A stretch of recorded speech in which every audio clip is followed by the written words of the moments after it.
Imagine discovering a cave that has been completely sealed for nearly 30,000 years. No modern human entered it. No one disturbed what was left behind. And when researchers finally reached the darkness inside, they didn't find an empty underground chamber. They found evidence of a world that disappeared during the Ice Age. Ancient artifacts were still waiting where they had been left. Animal remains lay buried in the darkness. Strange markings, prehistoric tools, and mysterious traces of human activity began revealing a story that had been silent for thousands of generations. But then the discoveries became even stranger. Some of the evidence raised questions about what prehistoric humans were actually capable of. Were they simply struggling to survive in a frozen world, as we've always imagined? Or were they already developing systems of knowledge, technology, symbolism, and intelligence far more sophisticated than we give them credit for? Because this cave is more than an archaeological site. It is a time capsule from a world that no longer exists. And the deeper scientists look, the more they realize that the greatest mystery may not be what was found inside this cave. It may be who left it there, why they left it behind, and what else is still hidden beneath the earth. For 30,000 years, the cave kept its secrets. Now we're going inside. Imagine finding a cave that had been sealed for almost 30,000 years.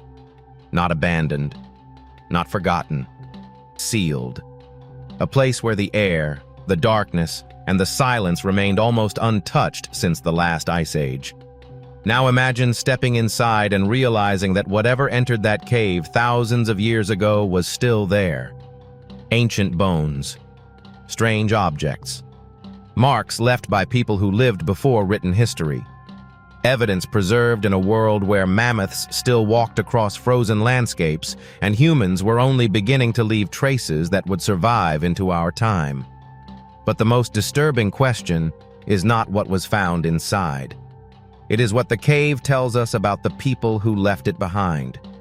For decades, we have imagined Ice Age humans as primitive wanderers, struggling simply to survive. Hunters following animals across dangerous landscapes. Families sheltering from freezing winds. Small groups with basic tools and little understanding of the world around them. But discoveries hidden inside ancient caves are forcing scientists to reconsider that picture. Because sometimes, when a layer of rock is opened, history does not simply reveal an old object. It reveals an entirely different version of ourselves. Deep beneath the surface, protected by stone and darkness, there are places where time seems to have stopped. The outside world changed completely while these underground chambers remained frozen in another age. Rivers moved. Mountains eroded. Forests disappeared. Entire species vanished. Civilizations rose and collapsed. Cities were built, abandoned, and buried. And the cave simply waited. That is what makes these discoveries so powerful. A cave is not just an empty hole in the ground. Under the right conditions, it can become a natural time capsule. The darkness protects fragile materials from sunlight. Stable temperatures slow decay. Dry conditions can preserve bones, tools, pigments, and other traces of human activity for thousands of years. Sometimes even footprints, food remains, and microscopic traces survive. And when scientists finally discover such a place, they are not looking at a random collection of ancient objects. They are looking at a moment, a frozen moment from a world that no longer exists. Picture the landscape 30,000 years ago. Europe was locked in the grip of the Ice Age. Massive glaciers dominated huge regions. Temperatures were dramatically different from today. Herds of mammoths moved across open grasslands. Woolly rhinoceroses searched for vegetation. Giant deer carried enormous antlers through cold forests and plains. Predators followed the herds, waiting for an opportunity. And among all of this lived humans. They had no cities, no electricity, no written books, no steel tools. Yet they were already doing something that would eventually transform the planet. They were storing knowledge. They were making tools. They were creating symbols. They were controlling fire. They were adapting to extreme environments. And perhaps most importantly, they were leaving messages behind. Some of those messages were not written in words. They were carved into bone, painted onto stone, scratched into ivory, hidden inside caves. For a long time, archaeologists struggled to understand what these marks meant. A few dots here, a series of lines there, repeated patterns carved into animal bones, simple shapes that looked almost meaningless. Maybe decoration, maybe ritual, maybe random scratches. But what if some of them were something else? What if prehistoric people were experimenting with ways to store information thousands of years before the first known writing systems appeared? That possibility changes the story. Because civilization did not suddenly begin when the first cities appeared. Human intelligence did not suddenly switch on. It developed slowly through countless experiments that left only fragments behind. And caves are where some of those fragments survived. The deeper researchers go, the more complicated the picture becomes. Take the strange artifacts found across Ice Age Europe.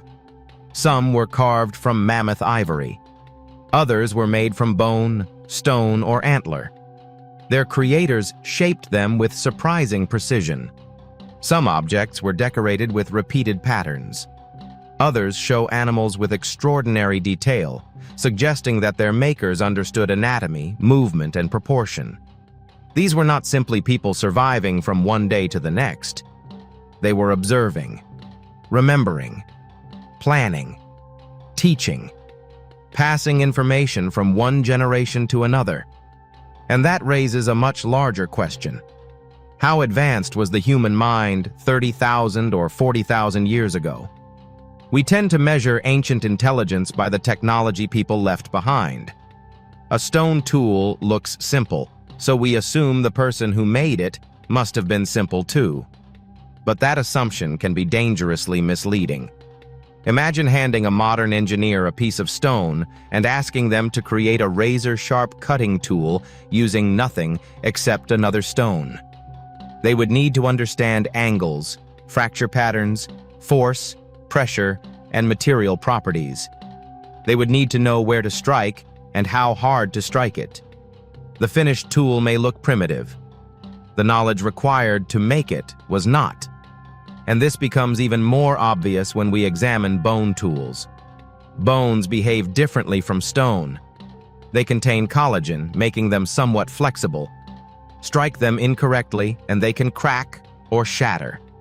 Shape them carefully, however, and they can become incredibly useful tools. Ancient humans learned this. They understood which bones were strongest. They knew where to remove material. They understood how to create sharp edges. They were effectively engineering with biological materials long before anyone used the word engineer. Then there are the caves themselves. Some were shelters. Some may have been hunting locations. Some became burial places. Some contain artwork. And others still have purposes that remain uncertain. Their entrances may be obvious, or they may be hidden behind layers of rock that remained undisturbed for thousands of years. The darkness creates another mystery. What happens when an environment remains isolated for tens of thousands of years? Everything inside becomes a message. A broken bone can reveal what an animal ate. A tooth can reveal its age. A microscopic mark can reveal how a tool was used. Charcoal can reveal when humans controlled fire. DNA can reveal relationships between populations that lived thousands of miles apart. Even the dirt can tell a story. Scientists can examine layers of sediment almost like pages in a book. Each layer represents a different moment in time.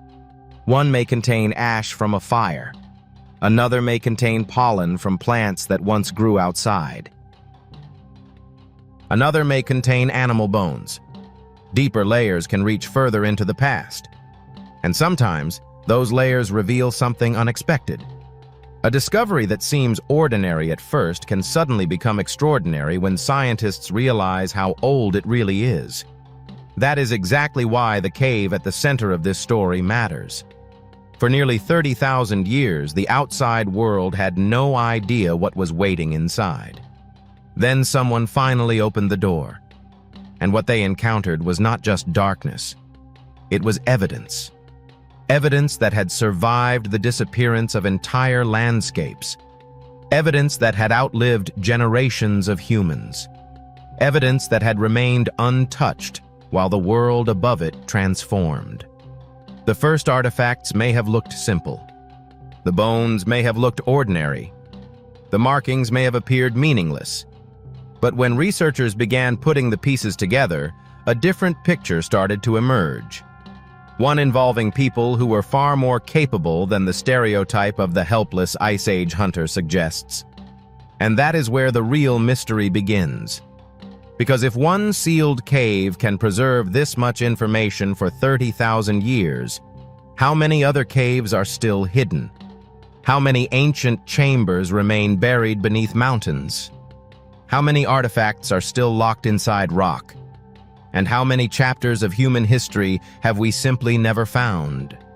The cave gives us a rare opportunity to look backward without relying entirely on legends or assumptions. The evidence is sitting there, silent, fragile, waiting. But the deeper scientists investigate, the more they realize that the greatest discoveries are not always the largest objects. Sometimes the most important clue is a tiny mark on a piece of bone, a deliberate cut, a repeated symbol, a tool shaped for a specific purpose, a human handprint pressed against a cave wall, something so small that it could easily be overlooked. And yet, thousands of years later, that tiny trace can become the voice of someone who disappeared long before our civilization began. Someone who cannot speak. Someone whose name we will never know, but whose actions survived. 30,000 years ago, a human being stood somewhere in the darkness. They touched the same stone. They handled the same bone. They breathed the same cold air. And then, they walked away. They could never have imagined that one day, strangers from a completely different world would enter that cave and try to understand what they had left behind. But now, we are here, looking into the darkness, and waiting to see what else survived. Because the first discovery is rarely the most important one. Sometimes it is only the beginning. The first clues inside an ancient cave can be deceptive. A bone may look like an ordinary fragment. A carved object may seem like a simple tool. A line scratched into stone might appear meaningless. But when researchers place these pieces into the environment where they were found, a completely different story can emerge. And that story begins with preservation. For nearly 30,000 years, the cave had been protected from the world above. Outside, landscapes changed beyond recognition. Ice sheets advanced and retreated. Rivers changed their courses. Animals disappeared. New forests grew where grasslands had once stretched toward the horizon. Human populations moved across continents, adapted to changing climates, and eventually built villages, cities, and civilizations. Inside the cave, almost none of that mattered. The darkness remained. The temperature remained relatively stable. And the objects left behind remained locked in their original world. This is one of the reasons caves are so important to archaeology. They can preserve evidence that would normally disappear within a few centuries, or even a few decades. Wood rots. Leather disappears. Food decays. Paint fades. Bones are scattered by animals. Objects left outside are buried, washed away, or destroyed.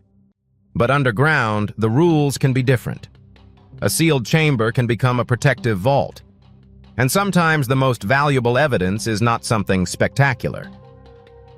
It is something ordinary, a piece of charcoal, a broken tool, a fragment of animal bone, a tiny flake of stone. These objects can tell scientists how people lived, what they ate, what they hunted, what materials they used, and even how they moved through the landscape. Imagine archaeologists entering a chamber where the floor has not been disturbed since the Ice Age. They cannot simply walk in and start collecting things. Every object has a location. Every layer has a meaning. Move one artifact a few inches, and you might destroy information about its relationship to everything around it. So researchers work slowly. They photograph the chamber. They create detailed maps. They record the exact position of every object. They collect sediment samples. They examine the walls. They search for microscopic traces of human activity. Because archaeology is not treasure hunting, it is reconstruction. The goal is to rebuild a moment that disappeared tens of thousands of years ago. And one of the biggest questions is always the same. Who was here?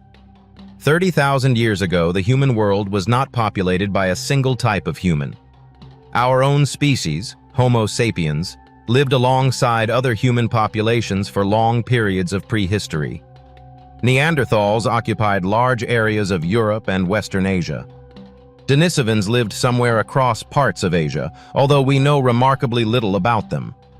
Their physical remains are extremely rare.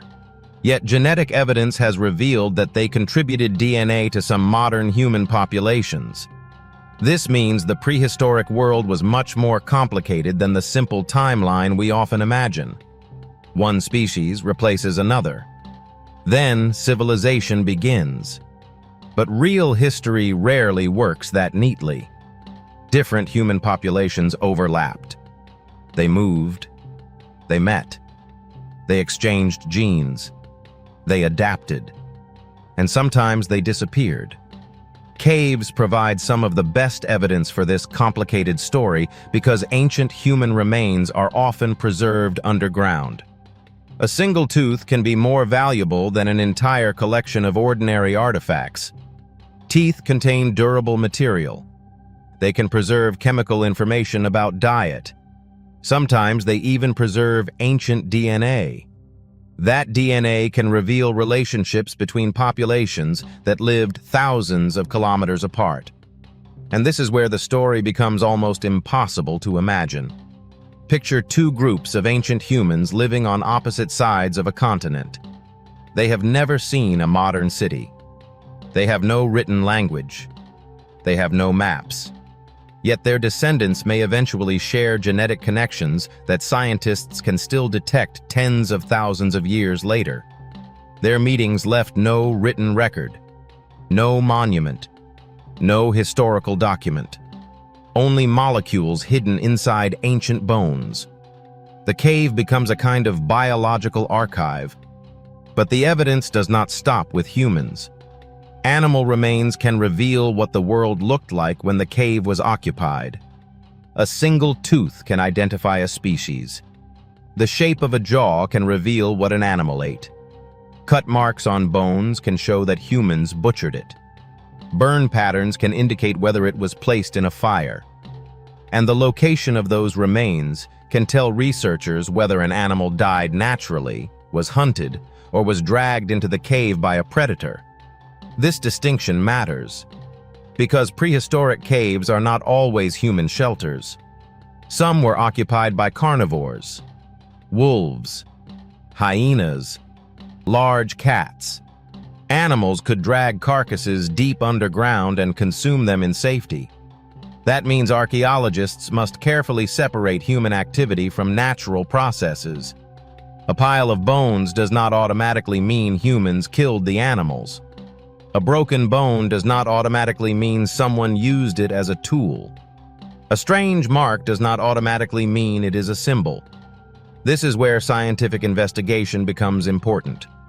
Researchers examine microscopic damage. They compare patterns. They test alternative explanations. They ask whether a mark could have been created by teeth, weathering, trampling, or deliberate human action. And sometimes the answer is disappointing. A supposed ancient artifact turns out to be natural. A mysterious chamber turns out to be geological. A strange pattern turns out to be the result of erosion. But occasionally, the evidence survives every attempt to explain it away. And those are the discoveries that change history. One of the most fascinating examples comes from Ice Age Europe, where archaeologists have discovered objects covered with repeated marks. Tiny lines, dots, crosses, notches. At first glance, these symbols look almost too simple to mean anything. But simplicity does not mean randomness. Think about modern information. A computer does not need thousands of different symbols to store enormous amounts of data. It can use extremely simple patterns.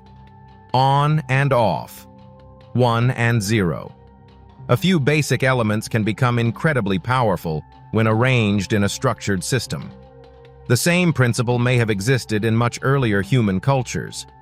Researchers studying prehistoric markings have begun asking whether some of these repeated symbols represented organized information rather than decoration. The idea is controversial. Nobody can simply look at a 40,000-year-old sequence of dots and announce what it says.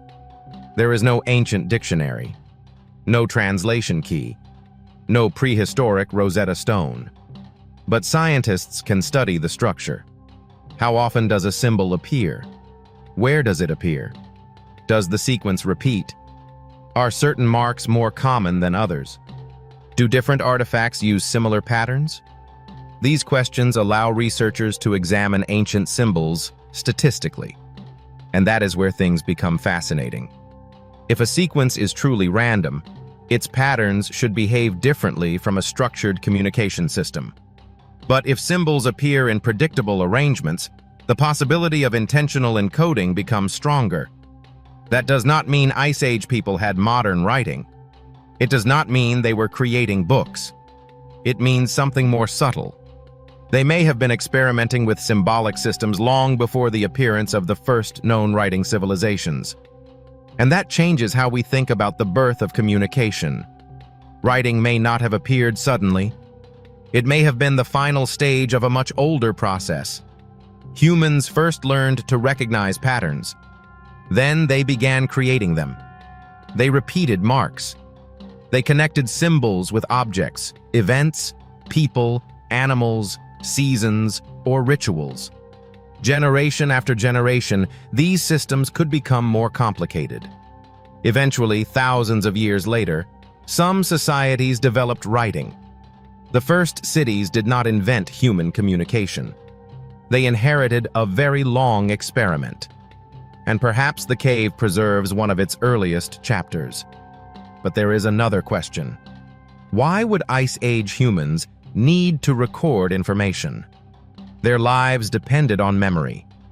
They needed to know where animals migrated, when plants appeared, where water could be found, which routes were safe, when seasons changed, who belonged to their group, which places were dangerous. Knowledge could mean survival. A mistake could mean death. In that world, information was not entertainment. It was power. And a person capable of remembering important patterns could become extremely valuable to the group. Maybe those ancient marks represented seasonal cycles. Maybe they tracked animals. Maybe they recorded rituals. Maybe they were personal symbols. Or maybe they meant something we have not even imagined. That uncertainty is part of what makes them so compelling. The cave does not give us the answer. It gives us the question. And sometimes the question is more important. Because every artifact forces us to confront the same uncomfortable possibility. We may have underestimated the people who lived before us. For generations, popular culture portrayed prehistoric humans as crude and barely intelligent. But archaeology tells a different story. They created sophisticated tools. They controlled fire. They traveled enormous distances. They used pigments. They made jewelry. They buried their dead. They created art. They hunted dangerous animals. They adapted to climate change. And perhaps they developed systems for storing information. The cave is therefore more than a collection of ancient objects. It is a record of human experimentation. Every broken tool is evidence of a decision. Every carved mark is evidence of intention. Every bone is evidence of a life. And every layer of sediment is another page in a story that began long before history had a written language. But there is something even more remarkable. Some discoveries suggest that ancient humans were not only capable of making tools, they were capable of designing systems. Systems for communication, systems for hunting, systems for survival, systems for remembering. And once you begin looking at the Ice Age through that lens, the world starts to look very different. The people walking across those frozen landscapes were not simply waiting for civilization to arrive. They were building the foundations of it. And somewhere beneath the ground, inside caves sealed by time, their experiments are still waiting to be found. The question is, how much more evidence is still hidden? Because if one ancient cave can preserve a record of human behavior for 30,000 years, there is no reason to believe it is the only one. There may be thousands of sealed chambers across the planet. Some may contain nothing. Others may contain fragments. And somewhere, perhaps, another cave is waiting with evidence that could force us to rewrite another chapter of the human story. For thousands of years, the cave remained silent. But the deeper scientists look into the evidence surrounding the Ice Age, the harder it becomes to describe that ancient world as simple. Because beneath the image of wandering hunters and frozen landscapes was a world filled with experimentation. People were learning how to manipulate materials. They were learning how to preserve food. They were learning where animals moved and when they moved. They were creating symbols. And they were developing tools that could transform a piece of bone, stone, or antler into something completely different. The most remarkable part is that none of this happened in a world designed for human comfort. The Ice Age was brutal. Climate could change rapidly. Winters could be long and dangerous. Food sources could disappear. A successful hunt could mean survival for an entire group, while failure could leave families facing starvation. Every tool had a purpose. Every material had value. And every piece of knowledge had to be passed on. That is why one of the most revealing discoveries from this period is not necessarily a giant monument or spectacular artifact. It is the humble tool. A sharpened piece of stone can tell us how someone thought. A carefully shaped bone can reveal that its creator understood the properties of a material. And a broken tool can sometimes reveal how it was used, how often it was repaired, and what happened to it at the end of its life. Imagine holding a tool that was made 30,000 years ago. The person who created it is gone. Their language may be forgotten. Their camp may have disappeared. Their descendants may have traveled thousands of miles. Yet the object remains. It carries the physical evidence of a human decision. Someone selected the material. Someone shaped it. Someone decided where the edge should be. Someone used it. And eventually, someone dropped it or left it behind.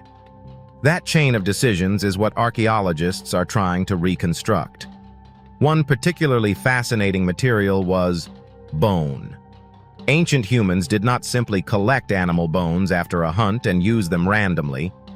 In some cases, they selected specific bones because they had the right shape, strength, or flexibility. This required knowledge. A thick limb bone could provide a strong blank for a tool. A thinner bone could be shaped into something flexible. Antler could be carved into points, handles, or other implements. Mammoth ivory could be transformed into ornaments and sculptures. The material itself became part of the design. That is surprisingly similar to what engineers do today. Before building a machine, an engineer chooses materials based on strength, flexibility, resistance, and weight. Ice Age toolmakers were doing something similar without laboratories, textbooks, or measuring instruments. Their laboratory was the landscape.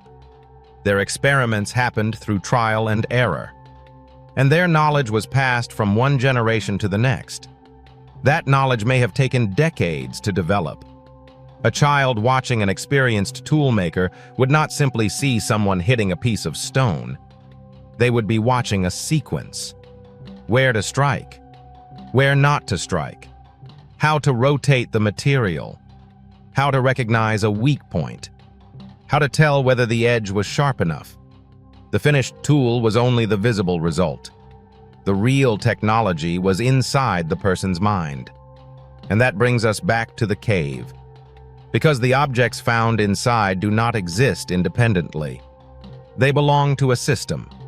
A tool next to animal bones tells one story. The same tool beside a hearth tells another. A tool covered in microscopic wear tells another. Archaeologists, therefore, examine everything around an object. Its position, its depth, its material, its damage, its chemical composition, its relationship to other objects. This is how a few pieces of ancient debris can become a reconstruction of human behavior. And sometimes, that reconstruction reveals something unexpected. Long-distance movement. For example, stone found at one archaeological site may have originated hundreds of kilometers away. That means someone transported it. Maybe they carried the raw material. Maybe they carried partially finished tools. Maybe it moved through exchange between different groups. Whatever the explanation, the result is the same. Ice Age humans were not necessarily trapped within tiny, isolated worlds. They were capable of movement across enormous landscapes. They followed rivers. They crossed valleys. They tracked herds. They explored new environments. And sometimes they carried memories and traditions with them. This is where the mysterious symbols become even more interesting. If people were traveling across large distances, how did they preserve information? We cannot assume that everything depended on spoken language. People can communicate through visual symbols. A particular mark could represent a group. A pattern could represent an event. A repeated series could help someone remember a sequence. We do not know exactly what many prehistoric markings meant, but their existence demonstrates something important. Humans were already comfortable turning physical objects into carriers of meaning. That ability is fundamental to civilization. A symbol allows an idea to exist outside the human mind. Once an idea is placed onto bone, stone, ivory, or a wall, it can survive its creator. That is the beginning of external memory. And external memory changes everything. A person can die. The information remains. Another person can see the mark. The idea can continue. Over generations, those systems can become more complex. Eventually, humans create writing. But the psychological step begins much earlier. The idea that a physical mark can stand for something that is not physically present. That may be one of the most important inventions in human history. And it is possible that Ice Age people were already exploring it. Yet there is another form of evidence that may be even more emotional. Burial. Across prehistoric Europe, caves contain human remains that appear to have been deliberately placed. The dead were not always simply abandoned. Sometimes bodies were positioned carefully. Objects were placed nearby. Pigments were used. The evidence is difficult to interpret, but it suggests that some ancient communities had complex ideas about death. This matters because ritual requires imagination. A ritual assumes that something exists beyond the immediate physical moment. It requires memory. It requires social rules. And often, it requires cooperation. If people were intentionally burying their dead tens of thousands of years ago, they were not only surviving, they were thinking about identity, relationships, and loss. One of the most extraordinary archaeological sites connected to this story is the Pit of Bones in northern Spain. Deep inside a cave system known as the Cima de los Huesos, researchers discovered an enormous accumulation of human remains.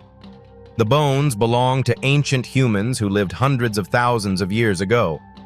The collection includes skulls, jaws, teeth, and other skeletal fragments. But what makes the site so mysterious is the way the remains accumulated. The chamber contains an astonishing number of bones, along with remains of Ice Age animals. Some animals may have fallen into the shaft accidentally. But the human remains raise a different possibility. Could ancient people have deliberately placed their dead there? If so, that would push evidence for deliberate treatment of the dead far deeper into human history. Then came another extraordinary discovery. One stone hand axe was found among the remains. Researchers gave it the name Excalibur. The object was made from quartzite and appears to have been carefully crafted. There were no obvious everyday tools surrounding the human remains. That makes the axe especially interesting. Was it simply another tool that happened to end up there? Or was it intentionally placed with the dead? We cannot know for certain. But if it was deliberate, the implications are enormous. It would suggest that hundreds of thousands of years ago, ancient humans were already capable of symbolic behavior connected to death. And that raises a haunting possibility. Maybe the people who lived before us were asking the same questions we still ask today. Where do we go when someone dies? What should happen to the body? How do we remember someone who is gone? Why does death matter? We often think of these questions as uniquely modern. They are not.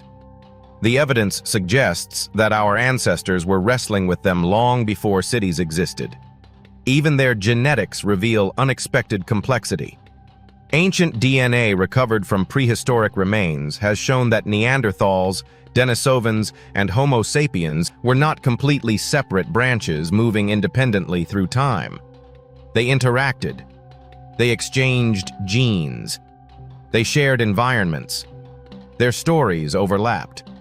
A human being living tens of thousands of years ago could carry genetic evidence of encounters between populations that modern science only discovered recently. Think about how strange that is. Two groups meet in a world without roads, borders, or written maps. They disappear. Their descendants continue. And tens of thousands of years later, scientists recover traces of that encounter from ancient DNA. The cave becomes the place where those invisible connections become visible. But the deeper we go into this story, the more we encounter another mystery. Nature itself can create structures that look almost impossible. Perfect columns, deep shafts, symmetrical chambers, straight walls, stone formations that appear engineered. And once humans discover them, the temptation is immediate. Someone must have built this. But sometimes the Earth is capable of producing architecture without architects. Volcanic activity can create enormous geometric formations. Water can carve tunnels through solid rock. Pressure can fracture stone into straight patterns. Erosion can expose structures that appear almost artificial. And this creates a critical problem for anyone investigating mysterious underground sites. How do you distinguish human engineering from geological coincidence? That question becomes especially important when we move away from ordinary caves and toward the strangest underground structures on Earth. Some shafts descend hundreds of meters. Some chambers are connected by narrow tunnels. Some formations appear almost perfectly symmetrical. And legends often claim that ancient civilizations created them. But legends are not evidence. A story passed from generation to generation can preserve cultural memory, but it can also change dramatically over time. The scientific challenge is to determine what can actually be demonstrated. That is why researchers use ground-penetrating radar, laser scanning, geological mapping, radiometric dating, DNA analysis, and microscopic examination. Modern technology allows us to see beneath the surface without immediately destroying what lies there. And every new tool gives archaeologists another way to question the past. Sometimes the technology confirms the mystery. Sometimes it destroys it. And sometimes it creates an even bigger mystery than the one scientists started with. Because the Earth is full of places that look impossible. And somewhere beneath one of them may be evidence that has not yet been examined. The ancient cave at the center of our story is important for exactly this reason. It reminds us that the past is not gone. It is still physically present, buried beneath our feet, locked inside rock, preserved in bone, hidden in sediment, and sometimes waiting behind a wall that nobody has opened for 30,000 years. The question is not whether the ancient world was mysterious. It was. The real question is how much of that mystery we are finally capable of understanding. Because every layer scientists remove reveals another layer beneath it. And the deeper they go, the further back the story takes us. The deeper we look beneath the surface of the Earth, the stranger the ancient world becomes. What appears to be an ordinary mountain can hide chambers. What looks like a natural crack can lead into a massive underground network. And what seems like a simple pile of stones can sometimes turn out to be evidence of something far more complicated. But there is a problem. The human brain is extremely good at finding patterns. We see faces in clouds. We see shapes in shadows. And when we enter an ancient landscape filled with unusual formations, it is tempting to assume that every strange structure was built by someone. Archaeologists have to resist that temptation, because the Earth itself is an extraordinary architect. Volcanoes create towers. Water carves tunnels. Pressure creates fractures. Ice reshapes mountains. And over millions of years, erosion can transform ordinary rock into structures that look almost impossible.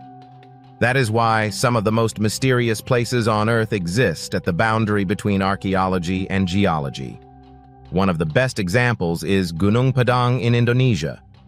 From a distance, the site does not immediately look like a monumental structure.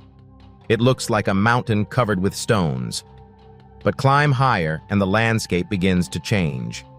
Terraces appear. Stone steps lead upward.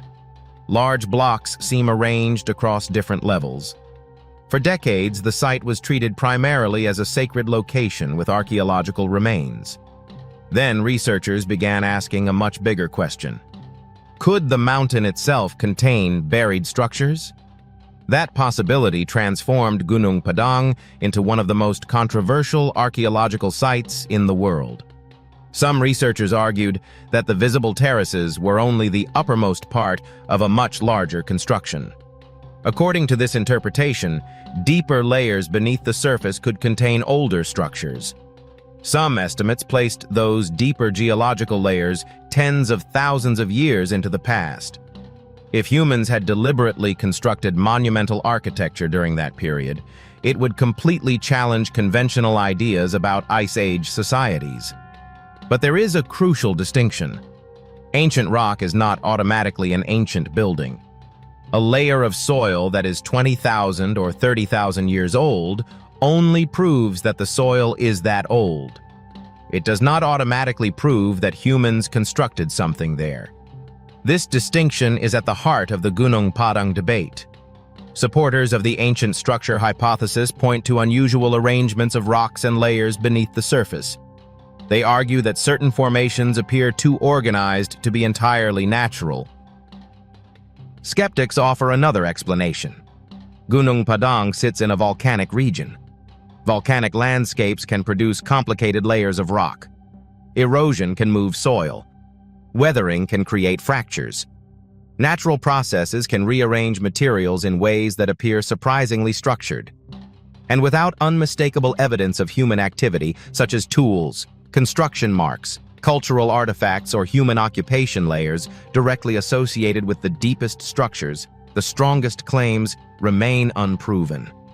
This is where archaeology becomes less about spectacular discoveries and more about patience. A single unusual stone is not enough. A strange layer is not enough. A legend is not enough. Scientists need multiple independent pieces of evidence pointing toward the same conclusion. And that principle matters far beyond Indonesia. because the history of archaeology is filled with discoveries that were initially considered impossible. Sometimes the impossible turned out to be real. Sometimes it turned out to be misunderstood. And sometimes the truth was somewhere between the two. Consider the idea of advanced Ice Age civilizations. It sounds almost like science fiction.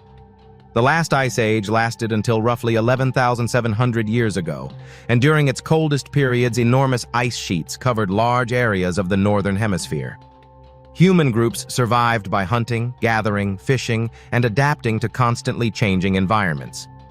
The traditional picture is one of small mobile communities. But there is increasing evidence that these communities could be remarkably sophisticated. They created long-lasting settlements. They built large stone structures. They organized communal activities. They traveled over huge distances. They created elaborate art. They developed specialized tools. So perhaps the real mistake is not assuming that Ice Age people were intelligent. It is assuming that intelligence must produce modern-looking technology. A society does not need metal machinery to demonstrate sophisticated thinking. A carefully designed stone structure requires planning. A complex hunting strategy requires cooperation. A long-distance exchange network requires organization. A symbolic system requires abstract thought. And a successful survival strategy requires knowledge accumulated over generations. This is why caves are so valuable. They preserve evidence of behavior, not just objects. Behavior. A hearth tells us that people controlled fire in that location. Animal bones with deliberate cut marks can reveal hunting and butchering. Pigment on a wall can reveal symbolic activity. A concentration of tools can reveal repeated occupation. And human remains can reveal who lived there. Sometimes the evidence is microscopic. A scientist may examine a stone tool under a microscope and discover tiny scratches along its edge. Those scratches can reveal whether the tool was used to cut meat, work wood, process plants, or scrape animal hides. In other words, the tool can tell us what its owner was doing.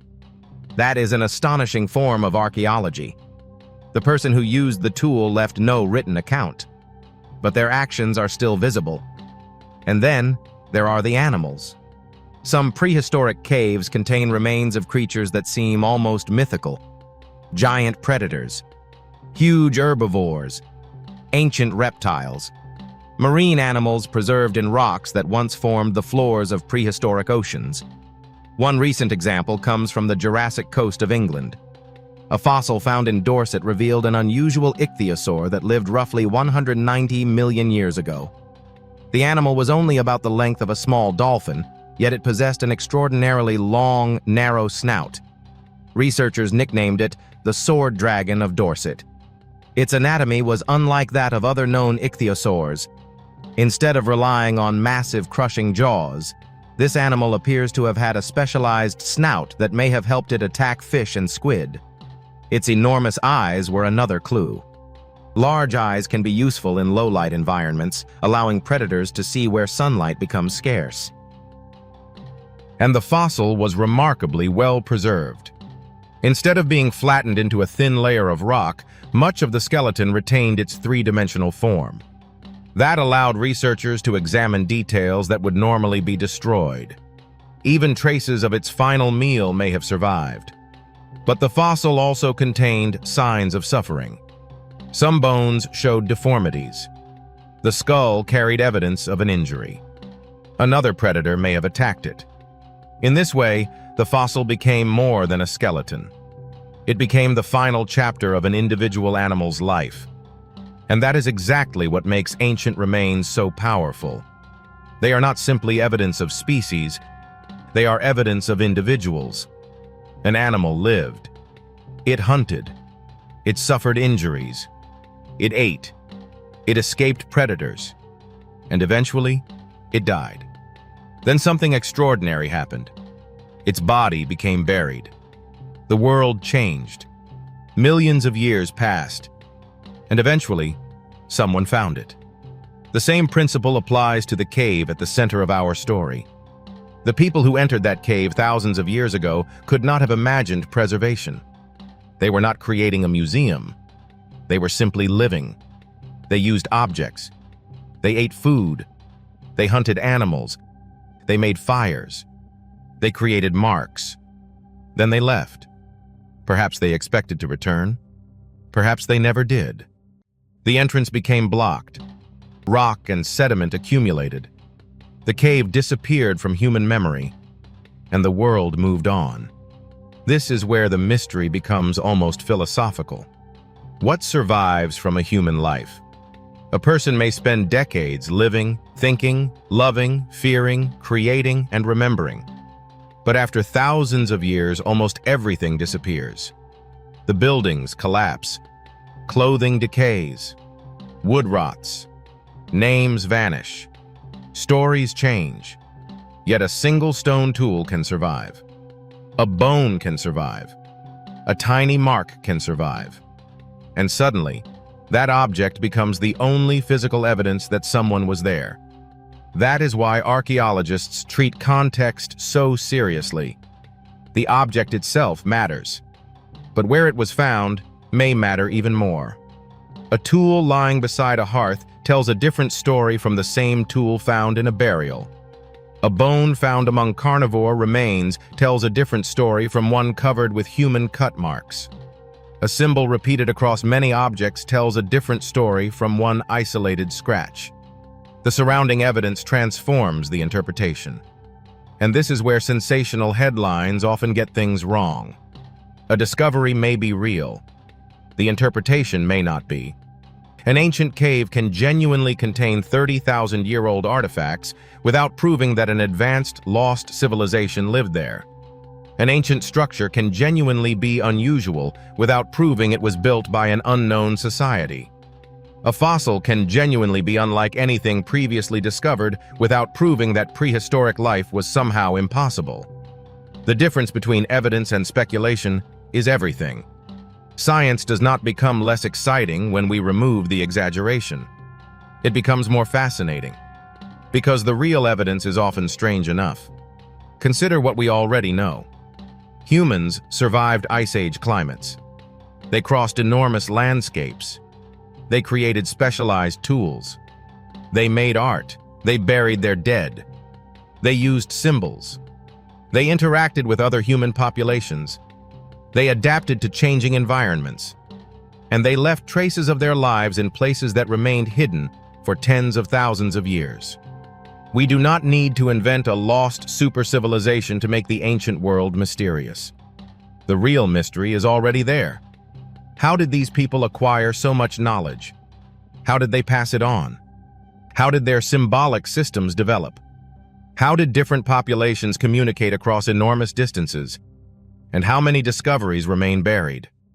Perhaps the cave gives us only a small glimpse, a single chapter, a fragment of a much larger story. Because beneath the surface of the planet, the archaeological record is incomplete. We have excavated only a fraction of what exists. There are caves nobody has entered, sediments nobody has studied, bones nobody has identified, and artifacts still waiting beneath layers of rock. The Earth has been keeping these secrets for a very long time. And every time we open another ancient chamber, we risk discovering something that forces us to reconsider what we thought we knew. Not because the past was supernatural, but because it was real. And reality, after 30,000 years of darkness, can be stranger than any legend. For a long time, archaeologists believed that the greatest secrets of the ancient world were hidden inside monuments. Pyramids, temples, palaces, and massive stone cities seemed to represent the highest achievements of early civilization. But there is another world beneath those monuments, one that is quieter, darker, and in some ways far more revealing. The underground world. Beneath mountains, deserts, forests, and ancient settlements, there are chambers that have remained isolated for thousands, sometimes millions of years. Some were created by water, others by volcanic activity. Some were expanded by animals or humans. And in a few cases, scientists still cannot completely explain how the spaces formed. These underground environments can preserve evidence that would never survive on the surface. That is why one of the most fascinating parts of the ancient world may be the one we cannot see. Take the enormous cave systems of the Caucasus. The mountains there contain some of the deepest known caves on Earth. Their passages descend through darkness for astonishing distances, creating underground landscapes of waterfalls, rivers, chambers, and narrow tunnels. One of the most famous is Veryovkina Cave. It reaches more than 2 kilometers below the surface, making it one of the deepest caves ever explored. Imagine standing at its entrance. The daylight disappears behind you almost immediately. The temperature drops. The sound changes. Every step echoes through the rock. And then the passage begins to descend. There are waterfalls, vertical shafts, mud, narrow corridors, flooded passages, and enormous chambers where sunlight has never existed. Explorers cannot simply walk through such a place. They need ropes, climbing equipment, lights, communication systems, food, and carefully planned camps. The journey can take days, sometimes weeks, and the deeper they go, the more difficult rescue becomes. A small mistake can become fatal.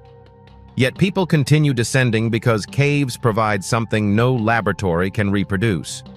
They are natural records of Earth's geological history. Water moving through limestone can slowly carve passages. Minerals dissolved in groundwater can form crystals and deposits. Airflow can shape cave environments. Floods can rearrange sediment. And microorganisms can survive in complete darkness. Some of these organisms do not depend directly on sunlight. Instead, they obtain energy from chemical reactions involving minerals. These ecosystems are especially interesting to scientists studying the possibility of life beyond Earth. Because if organisms can survive deep underground without sunlight, perhaps life could also exist beneath the surfaces of other worlds. Europa, one of Jupiter's moons, is believed to contain a huge ocean beneath an icy shell. Enceladus, a moon of Saturn, also appears to contain water beneath its frozen surface. Neither world receives enough sunlight inside its hidden oceans to support ordinary photosynthesis. But perhaps sunlight is not necessary. On Earth, deep underground ecosystems demonstrate that life can survive under extreme conditions. That does not prove life exists elsewhere, but it gives scientists a real environment in which to study the possibilities. And that makes ancient caves more than archaeological sites. They can also be laboratories for understanding life itself. But not every mysterious underground structure is natural. Humans have been modifying caves for thousands of years. They used them as shelters, storage spaces, burial chambers, ritual locations, water systems, and sometimes entire underground settlements. One of the most remarkable examples comes from Turkey. In the volcanic landscapes of Cappadocia, ancient communities carved enormous underground cities directly into soft volcanic rock. Some extend multiple levels beneath the surface. There are rooms, corridors, storage spaces, ventilation shafts, wells, and passages connecting different areas. The purpose of these underground cities was not simply to create mysterious architecture. They provided protection. During periods of conflict, people could move underground and remain hidden. Food could be stored. Water could be accessed. Air could circulate through ventilation shafts. And narrow passages could make it difficult for attackers to enter. The architecture demonstrates something important. Underground construction requires planning. You need to understand the properties of the rock. You need to control airflow. You need to manage water. You need to create safe routes. And you need to organize living spaces. The result is an underground environment that functions almost like a second city. But even these places raise questions. How much of the underground world have we actually discovered? And how much remains buried? The problem is that exploring underground spaces is difficult. Surface archaeology can use aerial photography, satellite imagery, and large-scale surveys. Underground, visibility disappears. A tunnel may be hidden behind a wall. A chamber may exist beneath a floor. A void may be impossible to reach safely. This is where modern technology becomes extremely important. Ground-penetrating radar can send electromagnetic signals into the ground and detect changes in the material below. The technology does not work like a magical X-ray, and it cannot reveal every object perfectly. But under the right conditions, it can identify buried structures, voids, walls, and changes in soil. Researchers can then build a picture of what may exist underground without immediately excavating it. Other technologies add even more detail. Laser scanning can create three-dimensional models of cave interiors. Photogrammetry can reconstruct spaces from thousands of photographs. Remote sensors can monitor temperature, humidity, airflow, and chemical conditions. DNA analysis can reveal the presence of ancient organisms. And increasingly, artificial intelligence can help researchers identify patterns across enormous data sets. The combination of these tools is changing archaeology. Instead of simply digging and hoping to find something, scientists can first investigate the hidden environment. And sometimes what they discover is unexpected. A wall may hide a chamber. A floor may cover an ancient burial. A mountain may contain layers of human activity separated by thousands of years. This brings us back to one of the most mysterious places discussed earlier, Gunung Padang. The controversy surrounding the site demonstrates why underground archaeology is so difficult. Researchers have proposed that layers beneath the visible terraces may contain older structures. Others argue that the geological formations are natural. The debate is not simply about age. It is about interpretation. If a layer is ancient, what created it? If stones are arranged, who arranged them? If a chamber exists, was it carved by humans or formed naturally? And if humans were involved, what evidence can prove it? These questions cannot be answered by appearance alone. They require excavation, dating, geological analysis, and archaeological context. This is where science becomes slower than the internet. A sensational claim can spread around the world in hours. A scientific conclusion can take decades. Researchers may spend years testing one hypothesis. They may drill samples, analyze minerals, compare geological layers, study artifacts, challenge their own assumptions. And sometimes, after all that work, they conclude that the original idea was wrong. That is not failure. It is how knowledge improves. But underground mysteries often become mixed with legends. The deeper the location, the more dramatic the stories become. Some legends describe hidden kingdoms beneath the earth. Others speak of ancient civilizations escaping disasters and disappearing underground. One famous tradition describes Agartha, a mythical subterranean kingdom said to exist deep beneath the earth. The story has inspired countless books, theories, and fictional adventures. But there is no scientific evidence for a hidden civilization inside the Earth's core. Earth's interior is not a giant hollow world. The planet has layers. The crust surrounds the mantle, and beneath that lies the outer and inner core. The inner core is primarily solid metal under enormous pressure and extreme temperatures. The idea of a massive civilization living inside it belongs to mythology, not geology. Yet the persistence of these stories tells us something interesting. Humans have always imagined worlds beneath our own. Perhaps because underground darkness creates a perfect environment for mystery. You cannot see what is around the next corner. You cannot see through the walls. And every sound seems amplified. The imagination fills the gaps. But sometimes the real underground discoveries are stranger than mythology. In Spain, the Pit of Bones contains one of the most extraordinary collections of ancient human remains ever discovered. Deep inside the cave system, researchers found thousands of bones belonging to ancient humans and animals. Some of the remains date back hundreds of thousands of years. The site has provided evidence about early human evolution, including populations with Neanderthal characteristics. Ancient DNA recovered from some remains revealed unexpected relationships between prehistoric human groups. The genetic evidence connected these ancient populations to the broader story of Neanderthals and Denisovans. It showed that human evolution was not a simple ladder. It was a tangled network. Different populations split, moved, met, interbred, and sometimes disappeared.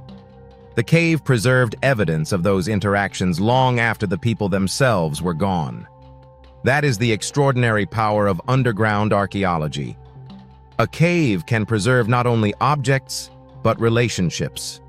Not only bones, but history. Not only fossils, but evidence of movement, adaptation, and survival. And sometimes the cave itself becomes part of the mystery. Why were certain bodies placed there? Why were certain objects left behind? Why did some spaces remain sealed? Why did others become repeatedly occupied? We may never know every answer, but every question leads to another discovery. And every discovery reminds us that the surface world is only one layer of Earth's story. Beneath it are rivers we cannot see, caves we cannot reach, minerals recording ancient climates, bones preserving ancient DNA, and chambers that may have been sealed before the first cities were ever built. The deeper we go, the older the evidence becomes. And somewhere beneath all those layers may be the discovery that changes everything.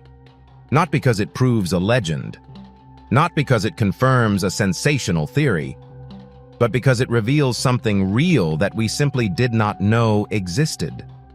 That is what makes the underground world so compelling. It is not a fantasy world beneath our feet.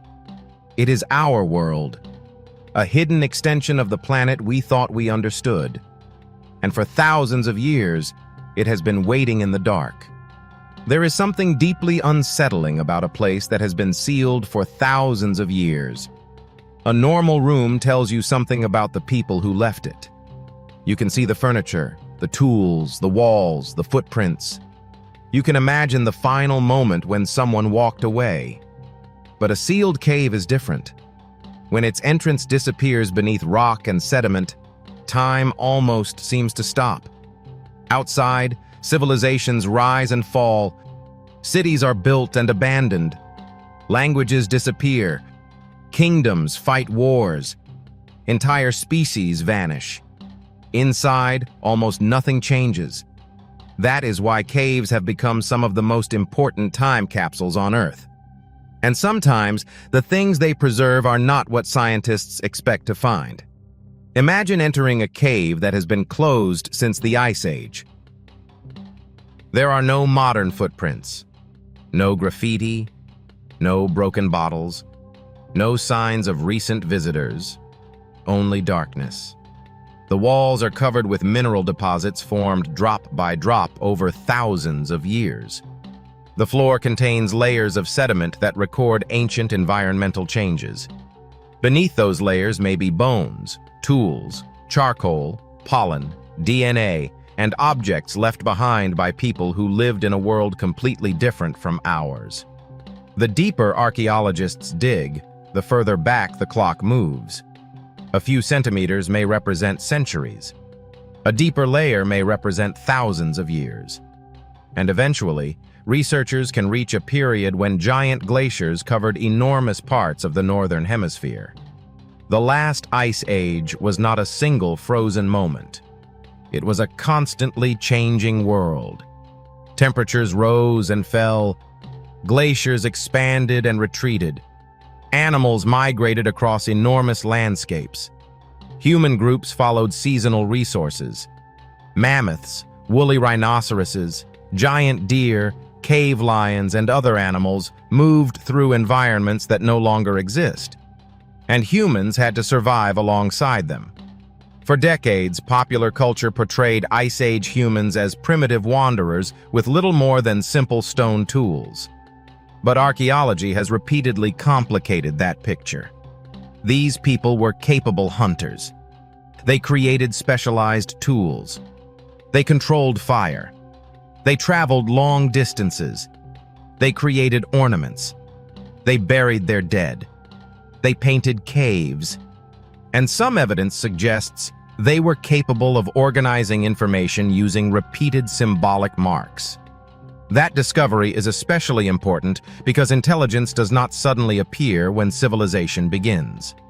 The mental abilities required for planning, communication, memory, and symbolic thinking existed long before cities. A cave can preserve traces of that intelligence.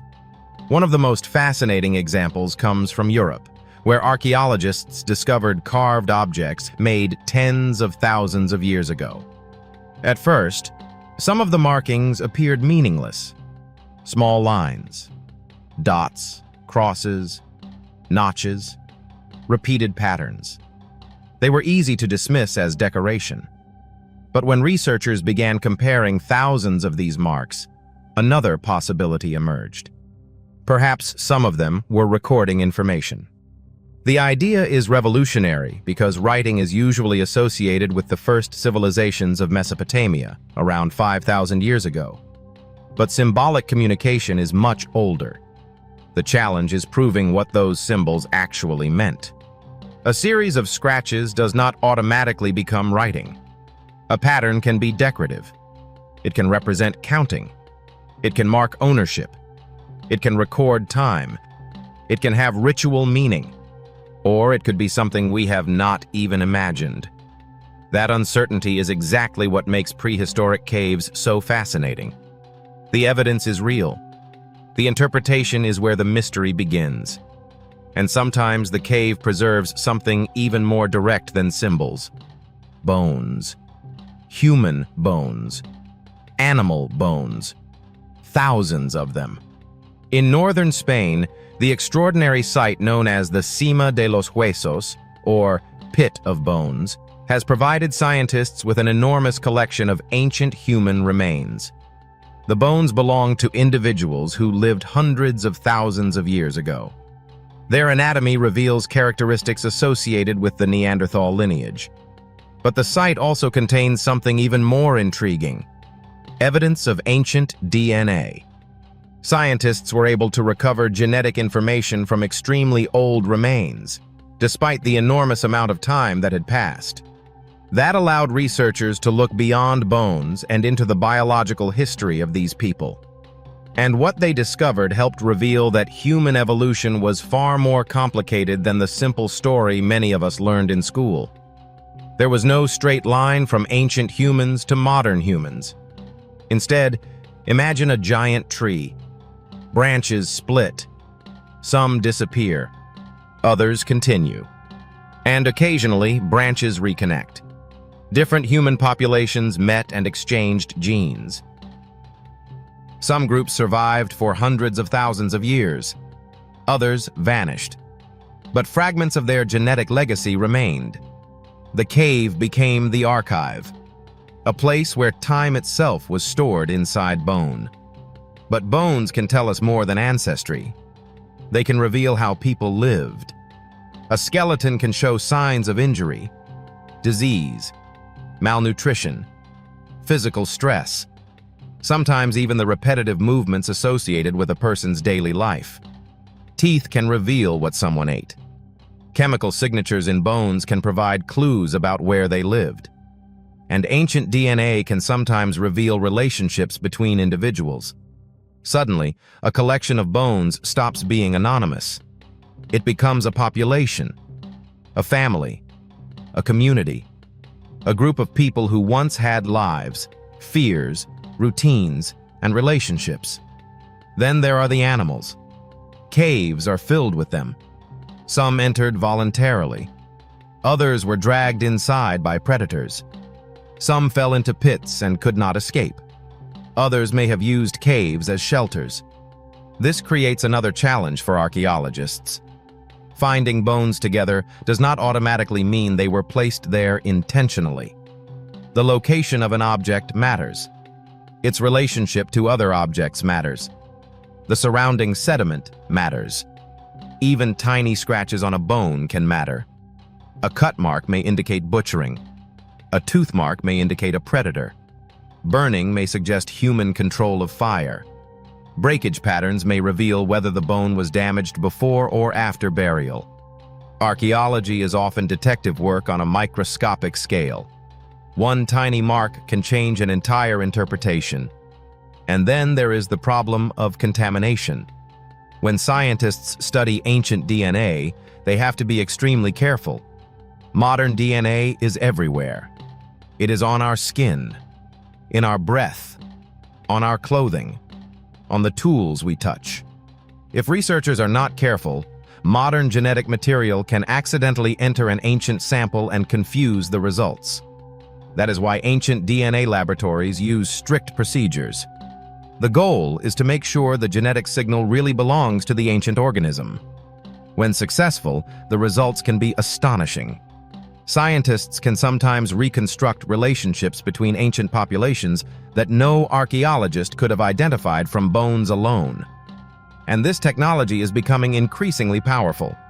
Researchers are now studying not only human DNA, but environmental DNA. Tiny fragments of genetic material can survive in soil and sediments. They may reveal that certain animals once lived in an area even when their bones were never found. They can also provide clues about ancient plants and ecosystems. Imagine taking a handful of dirt from a cave floor. To your eyes, it looks like ordinary dust. But inside, it may be genetic fingerprints from animals that disappeared thousands of years ago. A hidden biological library buried beneath your feet. And this is where the story becomes even stranger. Some caves preserve evidence not only of ancient humans and animals, but of entire environments. Scientists can analyze layers of mineral deposits to reconstruct past climate conditions.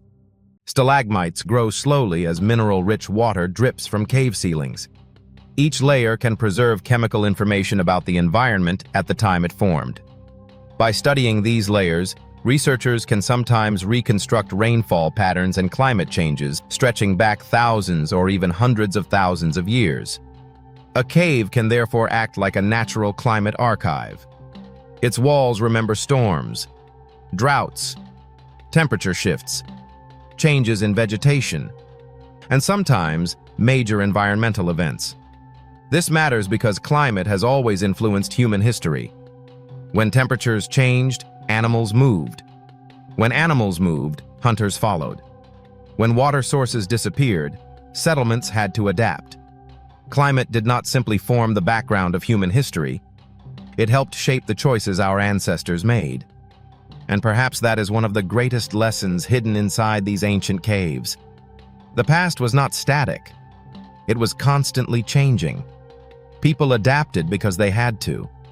Animals adapted. Landscapes transformed.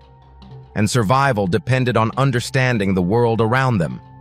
Yet there is one final mystery. What if some caves remain sealed today? What if beneath a layer of rock, somewhere in a remote mountain, there is another chamber that nobody has entered since the Ice Age? Inside could be nothing. Or it could contain evidence capable of rewriting an entire chapter of human history. A forgotten tool, an ancient burial, a preserved animal, a fragment of symbolic art, or something completely unexpected. We cannot know until we find it. And that is why every unexplored cave carries the same haunting possibility. The entrance may be hidden. The chamber may be silent. The evidence may have survived. And the people who left it behind may have been gone for tens of thousands of years. But their story could still be waiting in the darkness. Because sometimes the oldest messages humanity has ever left behind are not written on monuments. They are buried beneath the earth, waiting for someone to turn on a light. For thousands of years, humans have been fascinated by what lies beneath the ground. We build houses on it. We bury our dead inside it. We dig tunnels through it. And sometimes, without realizing it, we walk directly above places that have been sealed away since another age. But the deeper scientists look into these hidden environments, the more complicated the story becomes. Because a cave is never just an empty hole in the ground. It can be a laboratory, a shelter, a tomb, an archive, and sometimes a time capsule containing evidence from a world that disappeared long before recorded history. And among the most valuable evidence are the things that look almost insignificant. a tiny fragment of bone, a charcoal particle, a chipped stone, a microscopic piece of pigment, or a single tooth. To an ordinary person, these objects might look worthless. To a scientist, they can be priceless. A single tooth can contain chemical signatures that reveal what an animal ate. A fragment of charcoal can indicate that humans controlled fire nearby. A stone flake can reveal how an ancient tool was manufactured. And a tiny piece of DNA can potentially identify an animal that lived thousands of years ago. This is why the discovery of a prehistoric cave is only the beginning. The real investigation starts after the cave is found. Researchers first need to understand the environment. How was the cave formed? Was it flooded? Was it dry? Did water enter through the ceiling? Did humans use the cave? Did animals use it? And most importantly, has anything disturbed the sediment since the artifacts were deposited? Because if the layers have been mixed together, the evidence becomes much harder to interpret. Archaeologists often describe undisturbed layers as a kind of historical book. The deeper layers are generally older. The upper layers are generally younger. But nature does not always respect those rules. Roots can penetrate the ground. Animals can dig burrows. Water can move sediment. Rockfalls can bury objects. Humans can disturb earlier deposits. So scientists must carefully document where every discovery came from. The exact position matters. The depth matters. The surrounding material matters.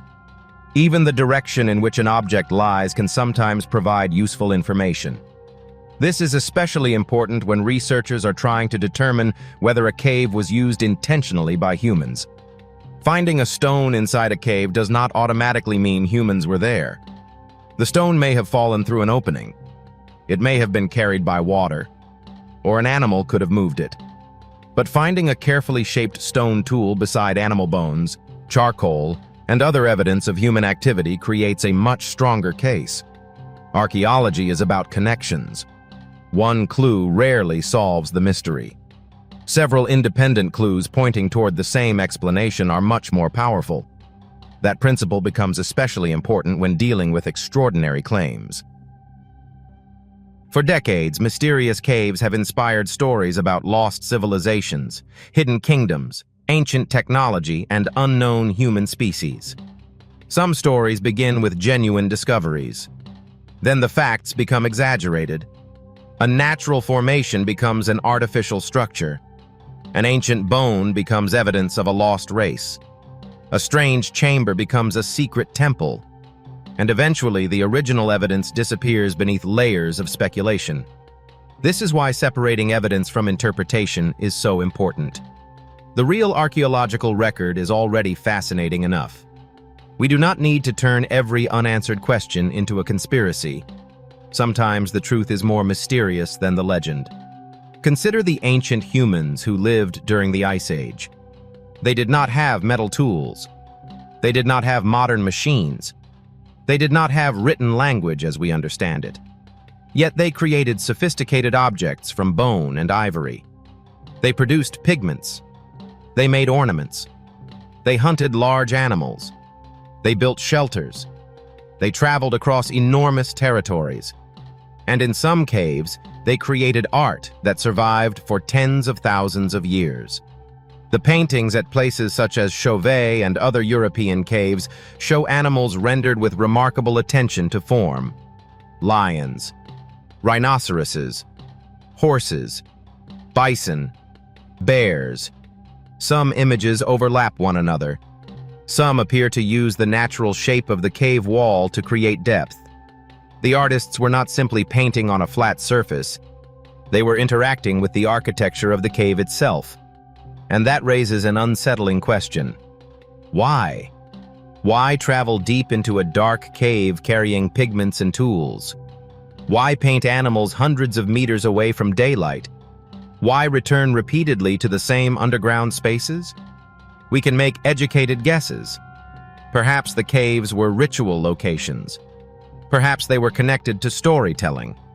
Perhaps the paintings were part of social or spiritual traditions. Perhaps they had nothing to do with religion at all. The truth is that we cannot simply ask the artists. Their voices disappeared thousands of generations ago. Their images are all we have, and sometimes even those images are incomplete. Pigments can fade. Surfaces can break. Water can erase sections. Later humans can add new marks. The cave itself changes. Yet enough survives to show us something extraordinary. These people were not mentally primitive. They could imagine something that was not physically present. They could translate that mental image into a symbolic form. That ability is one of the foundations of complex human culture. And it existed long before cities, long before writing, long before kings and empires. But perhaps the most surprising evidence comes from objects that are not beautiful at all. Tools. A simple stone flake can tell researchers about technology. The angle of a fracture can show how the stone was struck. The shape can reveal what the tool was designed to do. A bone tool can show that ancient people understood the properties of different materials. The discovery of ancient bone tools in Africa, dating back more than 1 million years, has pushed scientists to reconsider how early humans used technology. Bone is not easy to work. It is tougher and more flexible than stone. Too much force can destroy it. Too little force does nothing. Creating a useful bone edge requires control. That means ancient toolmakers were experimenting with materials and learning from experience. They may not have understood material science in the modern sense, but they understood what worked, and that knowledge could have been passed from one generation to another. This is something we often underestimate about prehistoric humans. Knowledge does not require books. It can be transmitted through demonstration. A parent can show a child how to strike a stone. A hunter can teach another person how to process an animal. A craftsperson can demonstrate how to shape bone.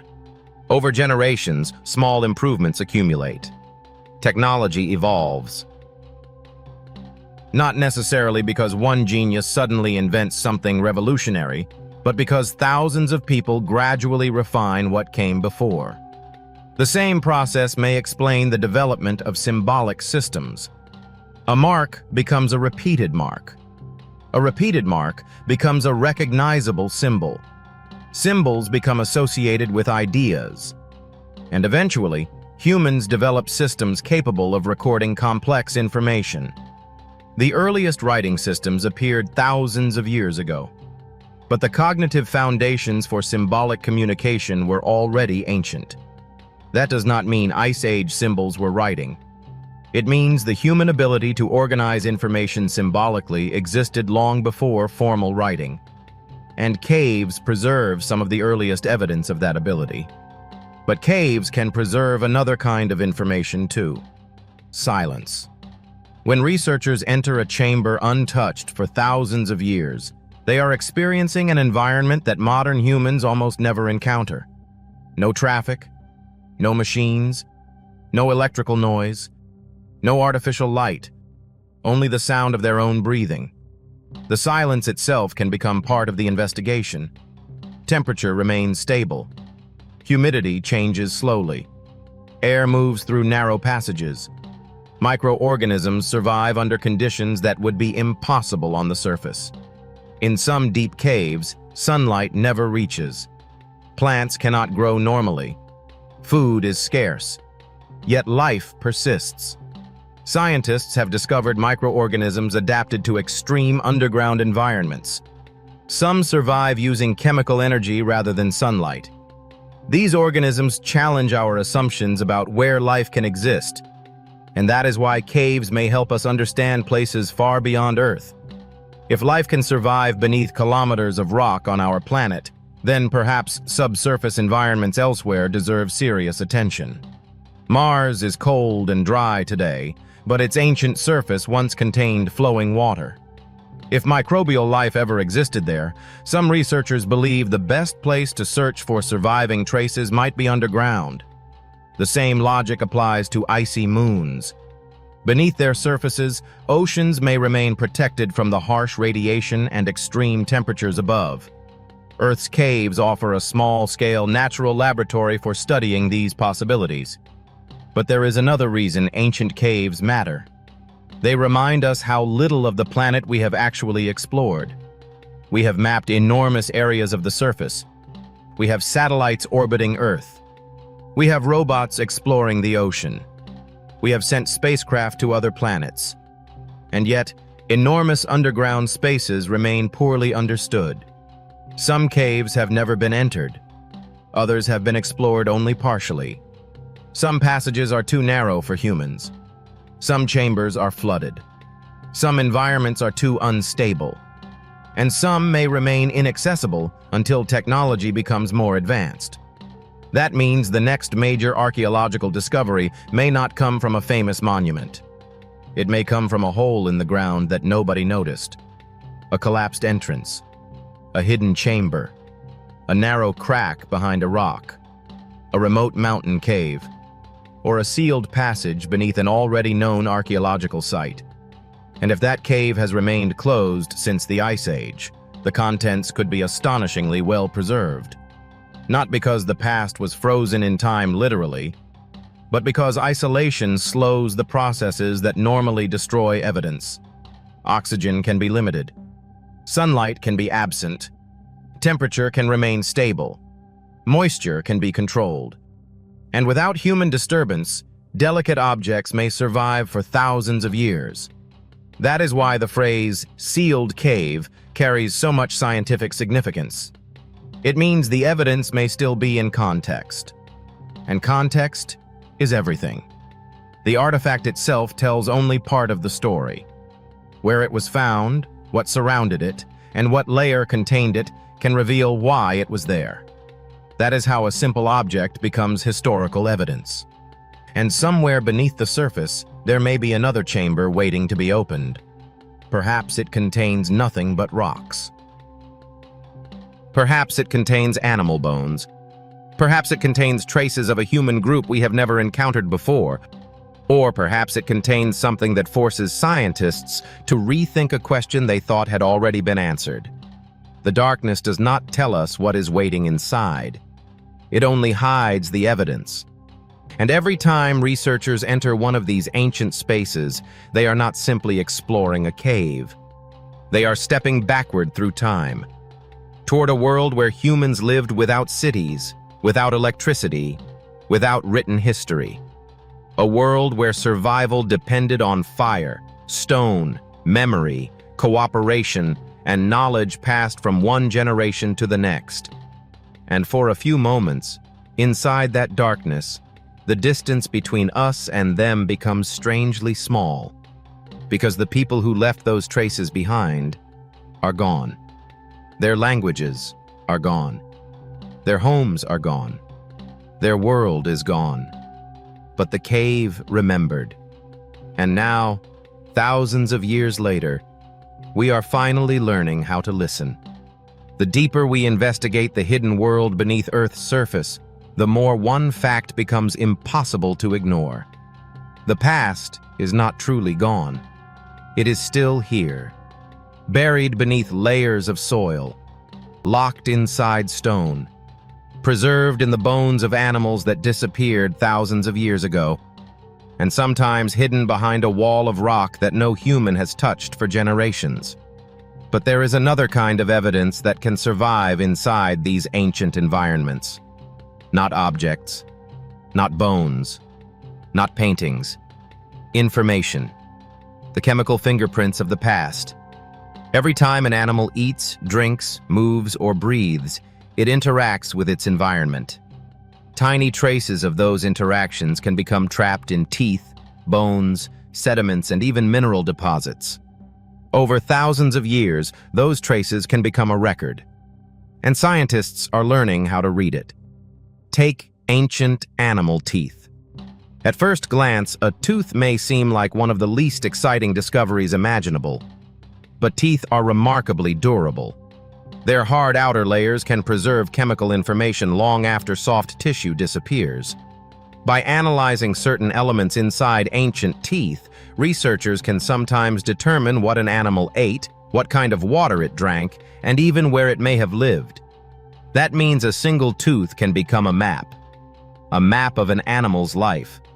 Imagine finding the tooth of a creature that died during the last ice age. You cannot follow its tracks. You cannot observe its migration. You cannot watch it searching for food. But the chemistry inside that tooth may preserve clues about its journey. It can tell scientists whether the animal moved between different environments, whether its diet changed, whether it experienced periods of stress, and sometimes whether the climate around it was changing. This is one reason caves are so valuable. They often preserve multiple types of evidence together: bones, sediment, minerals, charcoal, pollen, DNA, tools, and sometimes human remains. Each piece provides a different perspective. When those perspectives agree, scientists can reconstruct an ancient environment with surprising detail. They can begin to imagine what the landscape looked like thousands of years ago. Perhaps the cave entrance once overlooked a grassland. Perhaps forests surrounded it. Perhaps a river flowed nearby. Perhaps the region was much colder and drier than it is today. And then the climate changed. The animals moved. The vegetation changed. Humans adapted. The cave remained. This is where the story of the Ice Age becomes much more interesting than the simple image of a frozen world. The Ice Age was dynamic. Glaciers advanced and retreated. Sea levels rose and fell. Entire landscapes transformed. During periods of maximum glaciation, enormous quantities of Earth's water were locked inside ice sheets. Sea levels dropped dramatically. Land bridges appeared between regions that are now separated by oceans. Animals and humans could cross landscapes that no longer exist. One of the most famous examples is Beringia, the vast region that once connected Siberia and Alaska. Today, the Bering Strait separates Asia from North America. But during colder periods, lower sea levels exposed a broad landmass. Animals migrated across it. Humans eventually followed. This was not a single journey by a single group. It was a complicated process that unfolded across generations. People moved, settled, adapted, moved again, and sometimes disappeared. Caves along ancient migration routes can preserve traces of these movements. A stone tool made from a type of rock found hundreds of kilometers away can reveal long-distance travel. An unusual shell ornament can show contact between distant groups. Genetic evidence can reveal populations that once mixed. Suddenly, the ancient world becomes connected. The Ice Age was not a collection of isolated tribes living in separate corners of the planet. Humans were capable of movement across enormous distances, and they carried knowledge with them. Tool-making techniques, hunting strategies, symbolic traditions, stories, and perhaps even systems of counting and recording information. This brings us back to those mysterious marks found on prehistoric objects. For decades, researchers debated whether repeated lines and dots were simply decoration. But computational studies have raised an intriguing possibility. Some sequences may contain structured information. That does not mean they were writing in the same sense as ancient Egyptian hieroglyphs or Mesopotamian cuneiform, but they may represent an early stage of symbolic communication, a way of organizing information that existed long before formal writing. Think about what that means. Human beings may have been experimenting with ways to store information tens of thousands of years before the first cities. A hunter could potentially record seasonal patterns. A community could mark recurring events. A symbol could represent an animal, a location, a group, or a ritual. We cannot translate these systems yet, and we should be careful not to invent meanings. But the structure itself is interesting, because humans have always needed memory. Before writing, knowledge existed inside people's minds. But memory is fragile. People die. Groups migrate. Languages change. Important information can disappear. A symbolic system offers something different. It creates an external memory. A mark can survive the person who created it. That is one of the most important transitions in human history. From memory to record. From experience to information. From information to accumulated knowledge. And eventually, from symbols to writing. But caves reveal that this process did not happen overnight. It may have developed gradually through countless experiments. A line here, a mark there, a repeated symbol, a pattern passed between generations. Over immense periods of time, humans became increasingly skilled at turning thought into physical form. And perhaps that is why the artifacts found in ancient caves feel strangely familiar. A carved figure, a decorated tool, a carefully arranged burial, a handprint on a wall. These things are separated from us by tens of thousands of years. Yet they express something recognizable. Someone wanted to leave a mark. Someone wanted another person to see it. Someone cared enough to create something that would outlast the moment. That instinct is still with us. We write names, paint pictures, build monuments, record videos, store photographs, save files. We create external memories because we know our own memories are temporary. The people of the Ice Age did not have hard drives. They did not have cloud storage. But they had bone, stone, ivory, pigment, and caves. The cave was their archive. And some of those archives have survived. But preservation can also create misleading impressions. A cave may seem to contain an entire ancient community when it actually represents only a small part of their lives. Perhaps only certain people entered the cave. Perhaps the site was used seasonally. Perhaps it served a special ritual purpose. Archaeologists have to resist the temptation to generalize. One cave does not represent all prehistoric humans. One burial does not reveal every ancient belief. One tool does not explain an entire technology. The past is always incomplete. We are working with fragments. And that is why every new discovery can change the picture. Sometimes a single artifact forces scientists to reconsider an entire timeline. The discovery of sophisticated bone tools, for example, demonstrates that early humans were experimenting with materials in ways once considered too advanced for their period. The discovery of ancient DNA can reveal unexpected relationships. The discovery of preserved environmental DNA can reveal species that left no visible fossils. And the discovery of sealed chambers can provide direct evidence from periods for which almost no written records exist. But perhaps the most powerful evidence comes from the combination of all these methods. Archaeology is no longer limited to digging with brushes. Researchers now combine geology, genetics, chemistry, physics, climate science, imaging technology, and computer modeling. Ground-penetrating radar can search beneath surfaces. Laser scanning can reconstruct cave architecture. Radiocarbon dating can establish approximate ages for certain organic materials. Uranium series dating can help date mineral formations.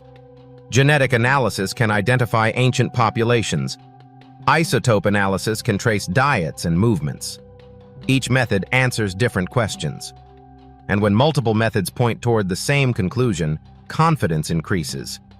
This is especially important when dealing with sensational claims about ancient civilizations. A strange chamber alone does not prove a lost civilization. An old rock layer does not prove humans built it. An unusual object does not automatically represent advanced technology. Extraordinary claims require extraordinary evidence, and that evidence must survive independent testing. This distinction separates archaeology from mythology. Mythology asks what might have happened. Science asks what can be demonstrated. But that does not make the real discoveries less mysterious. In fact, the opposite is true. because the real evidence already reveals a world far stranger than many people imagine. Humans were surviving in extreme environments. They were traveling long distances. They were making specialized tools. They were creating symbolic objects. They were burying their dead. They were producing art, and they were adapting to dramatic environmental change. All of this was happening long before civilization as we know it. And there is still so much we do not know. Some ancient caves remain inaccessible. Some sediments have never been analyzed. Some bones are still sitting in museum collections waiting for modern technology to reveal their secrets.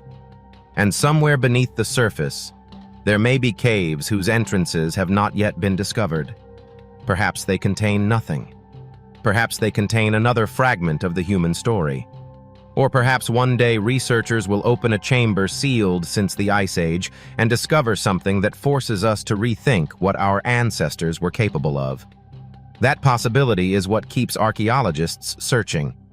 Not the promise of treasure, not the fantasy of lost kingdoms, but the chance to recover information that time tried to erase. Because every ancient cave is a message. The question is whether we are clever enough to understand it. And sometimes the message has been waiting in complete darkness for longer than human civilization has existed. 30,000 years. 40,000. Perhaps much longer. The cave does not care how much time passes. Its walls remain. Its sediments accumulate. Its secrets wait. And when the entrance finally opens again, the darkness gives up another piece of the past. A piece that may have been silent for thousands of years. Until now. There is a moment in every archaeological discovery when the past stops being an idea and becomes something physical. A researcher brushes away a layer of dust and suddenly sees a shape that has not been visible for thousands of years. A bone. A tool. A fragment of pottery. A human footprint. Or a mark carved into stone. For a few seconds, the distance between the present and the distant past seems to disappear. But some discoveries are even more powerful because they were never meant to be seen again. They were hidden, buried, sealed, and forgotten. That is what makes ancient caves so different from ordinary archaeological sites. A city can be abandoned, but its streets remain exposed to wind and rain. A monument can survive, but people continue to walk around it. A cave can close. And when it does, the world inside can become isolated from everything happening above. For thousands of years, the cave can remain almost completely silent, until someone finds it. And one of the most important clues inside these environments can come from something that seems almost invisible: dust. Every cave contains layers of sediment. Tiny particles carried inside by water, wind, animals, and humans settle on the floor. Over time, those particles build up. One layer covers another. The process is slow, but incredibly useful, because each layer can contain information about the environment at a specific point in time. Pollen grains can reveal what plants grew nearby. Charcoal can indicate ancient fires. Mineral particles can reveal where sediment came from. Animal remains can reveal which species occupied the region. Even microscopic fragments of insects can provide environmental clues. Put these pieces together, and scientists can reconstruct ecosystems that disappeared thousands of years ago. Imagine standing inside a cave today. Outside, there might be forest, but the sediment could reveal that the same area was once open grassland. Or perhaps it was much colder. Maybe the cave entrance overlooked a landscape filled with grazing animals. Maybe a river flowed nearby. Maybe the area experienced repeated periods of drought and rainfall. The cave becomes a historical record, not written by humans, written by nature. And sometimes nature's record contradicts what we expect. This is especially important when studying the Ice Age. Popular images often show a frozen world dominated by snow and glaciers. But much of the planet was not covered by ice. There were enormous grasslands, forests, wetlands, rivers, deserts, and highly productive ecosystems. Animals adapted to these changing environments. Some followed migrating herds. Others occupied isolated habitats. Humans had to understand these landscapes to survive. They needed to know where water was available, where animals migrated, when plants became edible, where predators lived, and which routes were safe. This required memory, observation, communication, and planning. The prehistoric world was dangerous, but it was not chaotic. Humans learned patterns. They recognized seasons. They remembered landscapes. And they passed information between generations. This may help explain some of the symbolic markings found on Ice Age artifacts. A series of repeated marks could potentially represent information about time or events. We still cannot say exactly what many of these symbols meant, but their repeated structure is difficult to ignore. Some researchers have analyzed thousands of prehistoric marks and found patterns that appear more organized than random decoration. That does not prove they were writing, but it suggests that ancient humans may have been developing systems for storing information. And that possibility changes how we think about intelligence. Intelligence did not suddenly appear when the first cities were built. The human brain had already existed for a very long time. The question was how humans used it. A modern computer can store billions of pieces of information, but the principle is ancient. Information can be encoded, stored, retrieved, shared, and preserved. The first storage systems were not electronic. They were human memories. Then came physical marks, paintings, carvings, objects, eventually writing. The journey from memory to writing was probably much longer and more complicated than we once imagined. And caves may contain some of the earliest steps along that journey. But information is not the only thing preserved underground. Sometimes caves preserve entire moments of death.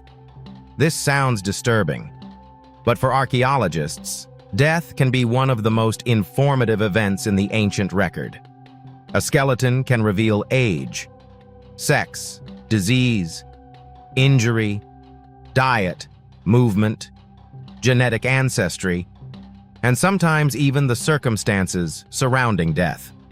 At the Pit of Bones in Spain, ancient human remains have created one of the most intriguing archaeological puzzles in Europe. Hundreds of thousands of years ago, numerous individuals ended up deep inside the cave system. Some researchers believe the remains were intentionally placed there. Others debate exactly how and why they accumulated. The evidence includes a remarkable object known as Excalibur, a carefully shaped quartzite hand axe found among the remains.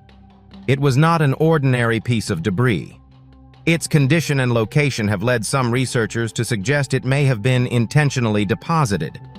If that interpretation is correct, it could indicate that ancient humans were deliberately disposing of the dead or performing some form of ritual behavior far earlier than previously expected. But again, archaeology demands caution. We cannot know the thoughts of people who lived hundreds of thousands of years ago. We can only examine evidence and develop hypotheses. This is one of the most important differences between archaeological research and storytelling. A documentary can ask a question. Science must test it. And sometimes the answer is less dramatic than the theory. But even when a hypothesis is rejected, the evidence remains valuable. Because science advances through correction. One generation proposes an explanation. The next tests it. New evidence appears. The explanation changes.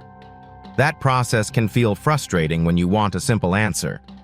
But it is exactly why archaeological knowledge becomes stronger over time. Modern caves are being investigated with technologies that earlier generations could not have imagined. Scientists can create three-dimensional maps of underground spaces. They can analyze microscopic traces on stone tools. They can recover ancient proteins. They can sequence fragments of DNA. They can examine the chemical composition of individual layers. And increasingly, they can use artificial intelligence to identify patterns hidden inside massive datasets. Imagine thousands of artifacts stored in museums.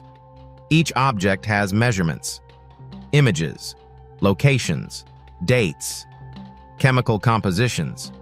Researchers can compare them in ways that would take humans decades to do manually. A computer can identify similarities. It can cluster objects. It can detect patterns.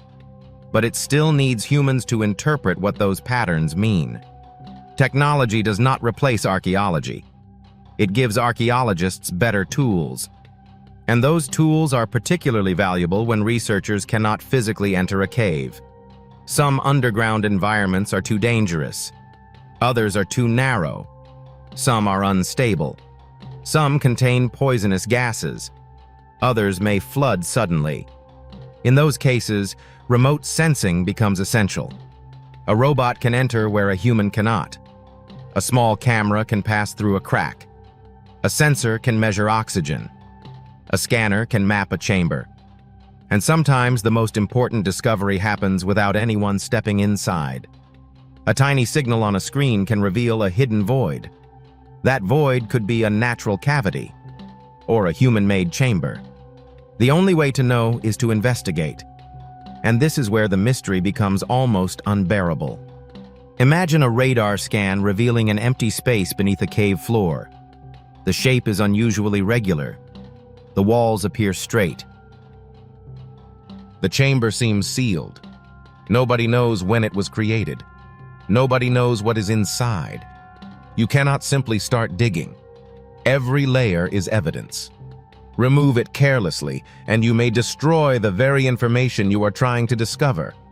So archaeologists proceed slowly, millimeter by millimeter, layer by layer, photographing, mapping, recording, collecting samples. It may take months to excavate a chamber that a treasure hunter could destroy in a few hours. But the goal is not simply to find something. The goal is to understand it. Because an artifact without context can lose much of its meaning. A stone tool found on its own is interesting. A stone tool found beside animal bones, charcoal, pigments, and other objects becomes a story. The relationship between those objects is the evidence. That is why untouched sites are so valuable.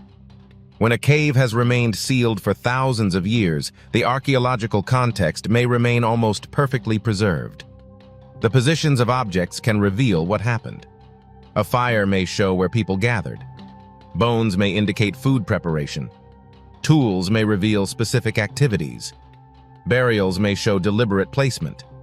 Paintings may reveal symbolic behavior. The cave becomes a frozen scene.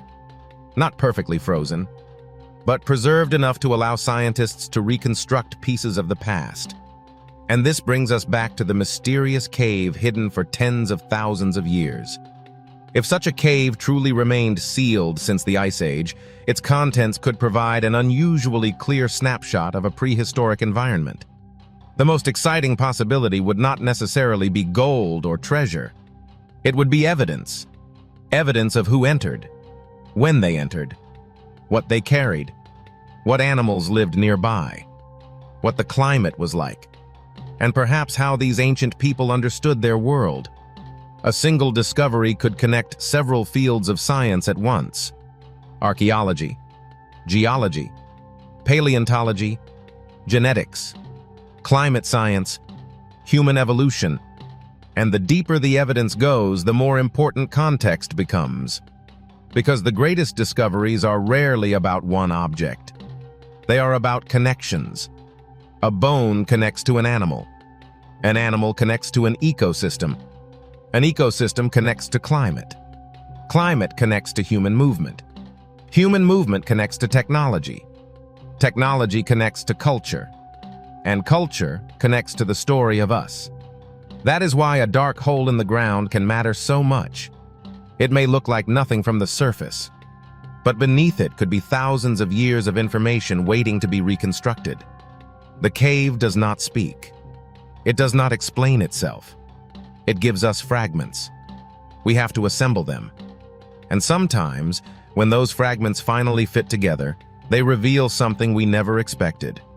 Not a fantasy, not a legend, but a real piece of human history that survived because the darkness protected it. For 30,000 years, the world above may have changed completely. But somewhere beneath the rock, a tiny piece of that ancient world could have remained exactly where it was left. Waiting, silent, untouched, until the day someone finally opened the door. The deeper we go into the story of the ancient cave, the more one question refuses to disappear. What exactly can survive for 30,000 years? Stone can survive. Bone can survive. But the fragile things that once made up everyday life should have disappeared long ago. Wood rots. Leather decays. Plants disappear. Human footprints are washed away. Even bones can slowly dissolve when the chemistry of the soil changes. And yet, under the right conditions, a cave can become something extraordinary. A natural time capsule. A place where darkness, temperature, humidity, and isolation work together to slow the destruction of the past. This is why archaeologists become extremely careful when they enter an ancient sealed chamber. They are not simply walking into an empty cave.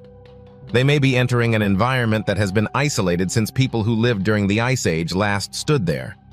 Imagine the moment that ancient entrance was sealed. Maybe a rockfall blocked it. Maybe sediment gradually covered the opening. Maybe water changed the shape of the cave. Or perhaps humans deliberately closed it. We may never know. But once the opening disappeared, everything inside began following a different timeline. Outside, forests grew and vanished. Rivers changed their courses. Glaciers advanced and retreated. Animals disappeared. New species appeared. Human societies transformed. Villages became cities.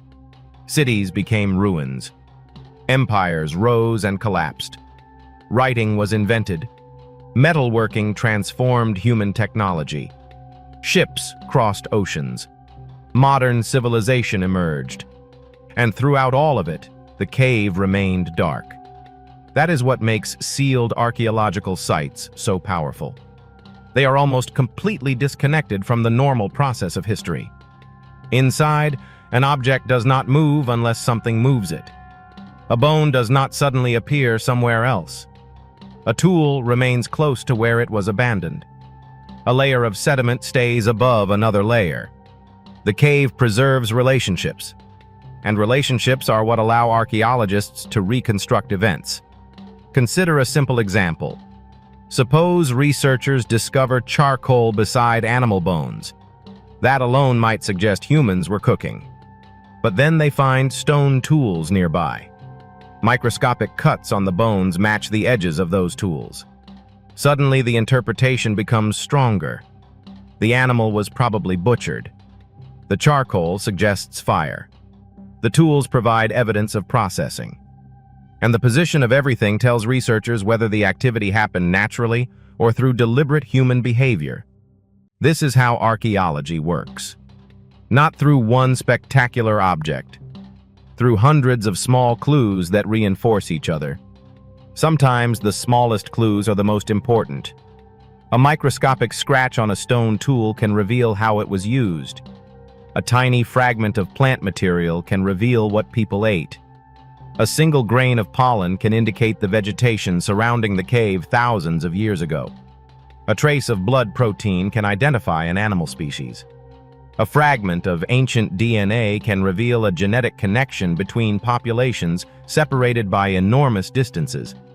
Modern science has transformed the way these clues are studied. Ancient DNA, for example, has completely changed our understanding of prehistoric humans. For decades, scientists relied mainly on bones and physical characteristics. They measured skulls, compared teeth, studied skeletons, created classifications. But genetics introduced another layer of evidence. Now scientists can sometimes determine whether ancient populations interacted, migrated, or interbred. The result has been surprising. Human history was not a straight line. It was a tangled network. Different groups moved across landscapes. Populations met, separated, returned, mixed, disappeared, and left traces behind. A cave can preserve evidence of those movements. One layer might belong to one population. Another layer could represent a later group. Sometimes the genetic evidence reveals connections that were invisible from archaeology alone. This is especially fascinating when studying the Ice Age. Modern humans were not the only human relatives living during that period.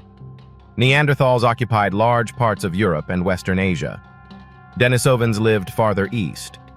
Other populations may have existed that we have not yet identified. They were not primitive shadows waiting for modern humans to arrive. They were intelligent human relatives adapting to difficult environments. They hunted, made tools, used fire, cared for one another, and may have developed symbolic traditions. The boundary between these ancient groups and ourselves is far more complicated than old textbooks suggested, and caves have played a major role in revealing that complexity. Some caves contain evidence of repeated occupation. A group arrives, uses the cave, leaves.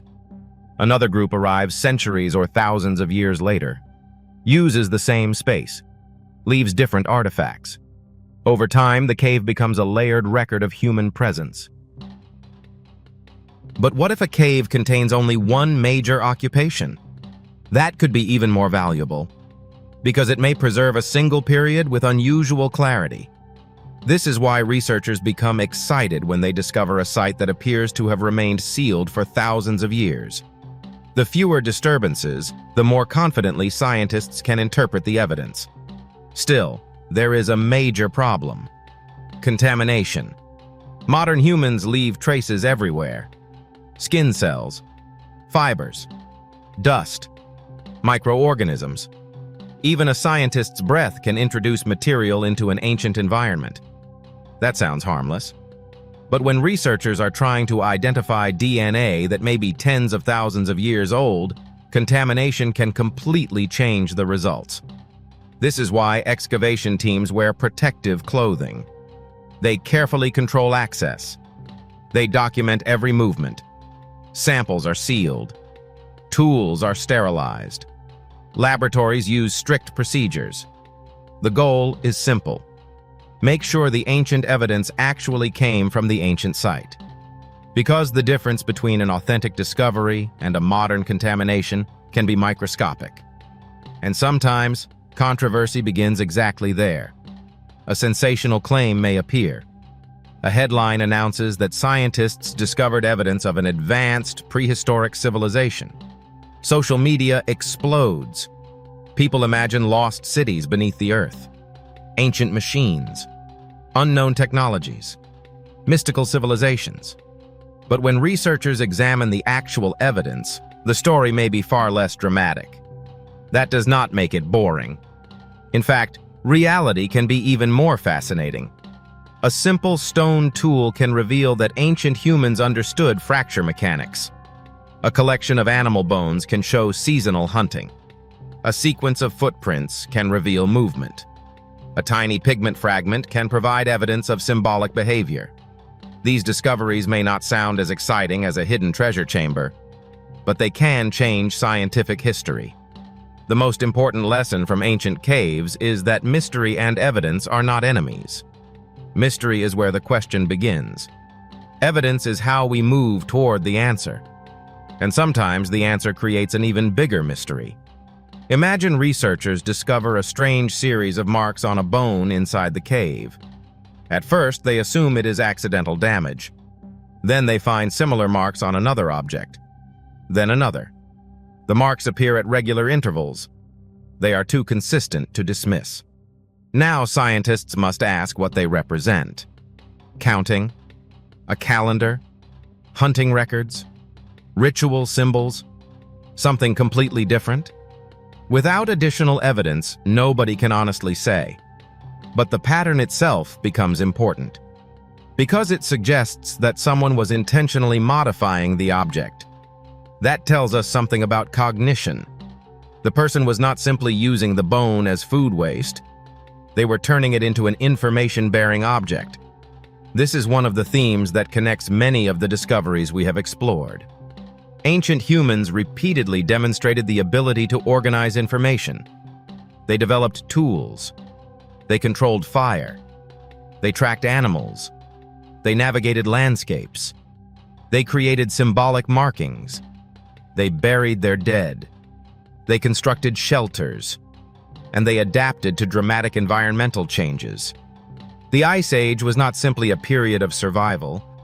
It was also a period of innovation. When temperatures changed, people changed their strategies. When animals migrated, humans followed. When resources became scarce, technology became more important. When populations moved into new environments, knowledge had to travel with them. The ability to remember and communicate information may have been one of the most important survival technologies of all. And caves may preserve the physical evidence of that knowledge. A carved object, a decorated bone, a tool, a painted wall, a carefully arranged burial. Each one is a message from a world that no longer exists. But there is another possibility that makes sealed caves even more intriguing. What if something inside has never been found before? Archaeologists know only a fraction of what exists beneath the Earth's surface. There are enormous cave systems that remain unexplored. Some are located beneath forests, others beneath deserts. Some are hidden beneath mountains. Others are buried under layers of sediment. And every year, explorers discover new underground spaces. Most are natural, but some contain evidence of ancient human activity. A narrow tunnel can lead to a chamber. A chamber can lead to another passage, and another. The deeper the system becomes, the more difficult it is to know where it ends. That uncertainty creates a strange feeling, because the surface world gives us the illusion that we understand our surroundings. We build roads, cities, satellites, maps. We can photograph the planet from space. Yet beneath our feet, enormous sections of the Earth remain poorly understood. Darkness hides geography. Water reshapes stone. Minerals form structures that look artificial. Natural processes can create perfect symmetry. And humans have sometimes modified natural spaces so extensively that it becomes difficult to separate geology from architecture. That is why every claim of a mysterious underground structure must be examined carefully. A perfectly straight wall might be artificial, or it might be a fracture. A smooth shaft might have been carved, or water might have created it over millions of years. A chamber might be a burial site, or simply a natural cavity. The difference is evidence, and that is where modern archaeological science becomes essential. Researchers do not have to rely only on what their eyes can see. Ground-penetrating radar can reveal structures beneath sediment. Laser scanning can create detailed three-dimensional models. Photogrammetry can reconstruct spaces from thousands of photographs. Chemical analysis can identify ancient materials. Radiocarbon dating can estimate the age of organic remains. DNA analysis can reveal relationships between populations. Each technique provides another piece of the puzzle. And when multiple methods point toward the same conclusion, confidence grows. That is the real power of modern archaeology. Not one magical machine, not one brilliant discovery, but different kinds of evidence working together. And if the cave hidden for nearly 30,000 years truly contains a remarkably preserved prehistoric environment, the most important discovery may not be a single artifact at all. It may be the entire context, the animals, the plants, the tools, the sediment, the human remains, the climate signals, the marks, the spaces, everything together. Because the past was not made of separate categories. Humans lived inside ecosystems. They depended on animals. Animals depended on plants. Plants depended on climate. Climate shaped landscapes. And landscapes shaped human behavior. A cave can preserve fragments of that entire chain. 30,000 years ago, someone may have entered that darkness carrying knowledge that was never written down. They may have understood the mountains around them. They may have known which animals migrated through the valley. They may have recognized the changing seasons. They may have carried tools made by their own hands. They may have spoken languages we will never hear. They may have told stories that disappeared with their descendants. And then they left. The entrance closed. Time passed. And now, thousands of generations later, we are trying to reconstruct their world from fragments. That is what makes these discoveries so haunting. We are not simply looking at old bones or ancient stones. We are looking at evidence of people who once stood where we stand. People who were born. People who struggled. People who loved. People who feared. People who wondered about the world. And people who, like us, left traces behind. The cave remained silent for almost 30,000 years. But now, its silence is beginning to break. And perhaps the greatest question is not what was hidden inside. It is what those discoveries will force us to reconsider about the people who lived there. Because the deeper scientists look into the Ice Age, the harder it becomes to describe our ancestors as simple survivors. They were observers, inventors, planners, communicators, and perhaps, in ways we are only beginning to understand, storytellers. The cave may have preserved their objects, but the real discovery is their intelligence, and that story is still far from finished. There is something unsettling about discovering evidence that was never supposed to survive. A footprint pressed into ancient mud. A handprint on a cave wall. A stone tool lying exactly where its owner abandoned it.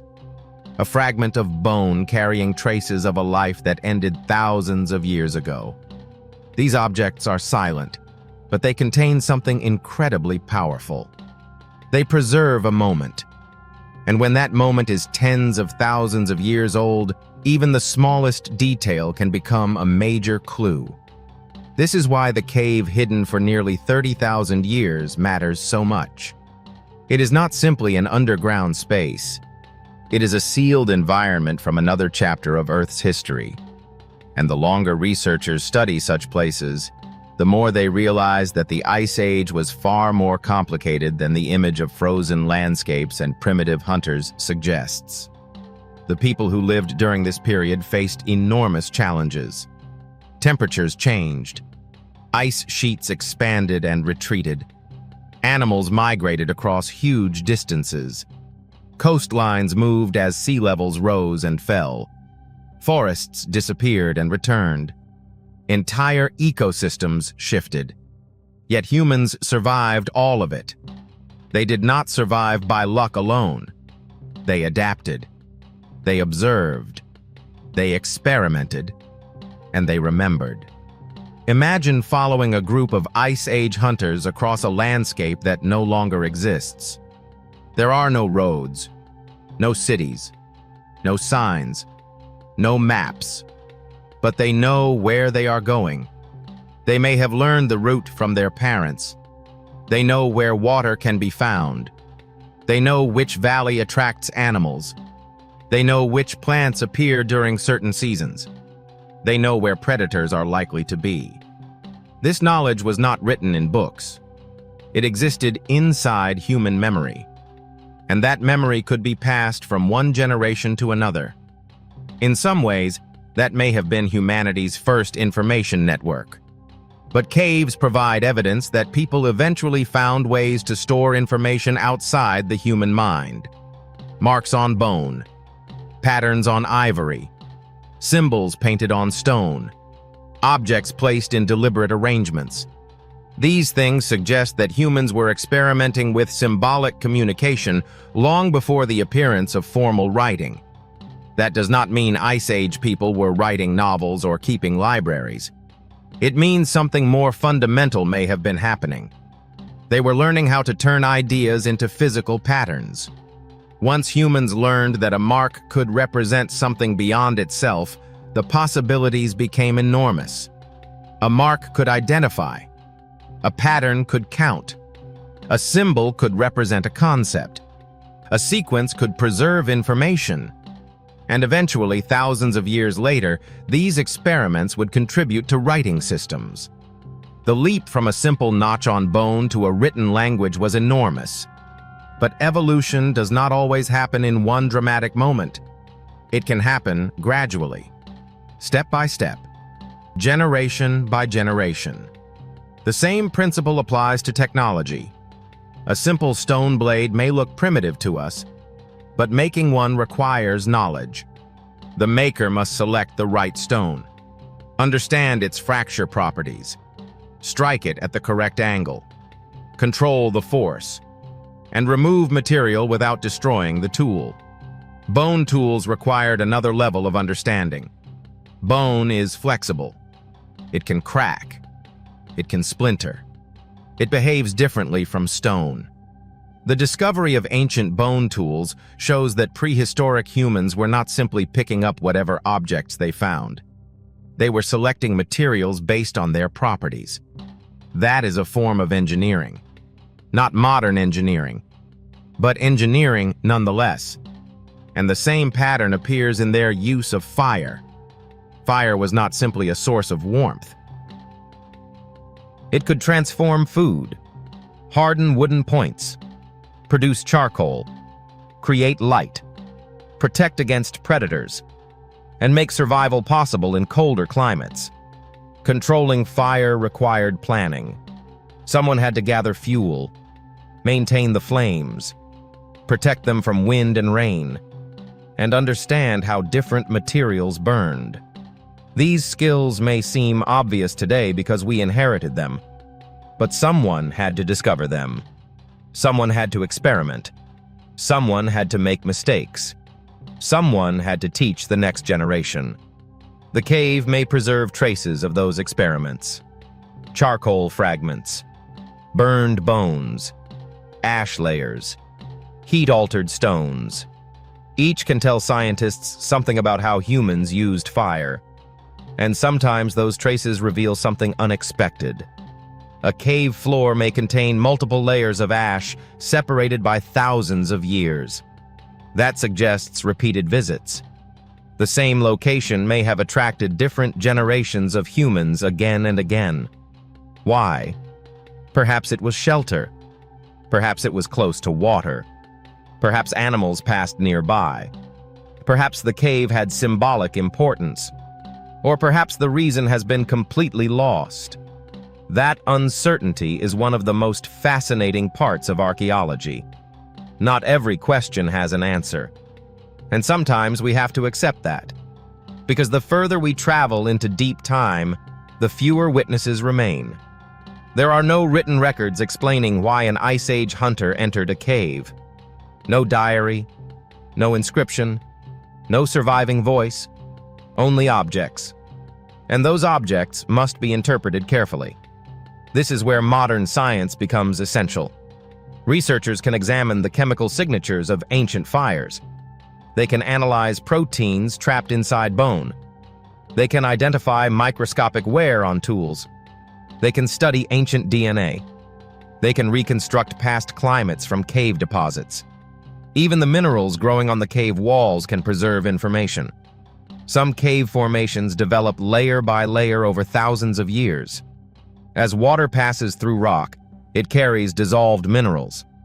Those minerals accumulate. The resulting formations can become natural climate archives. Scientists can sometimes analyze their chemical composition to estimate past temperature and rainfall. This means a cave can preserve not just human history, but environmental history.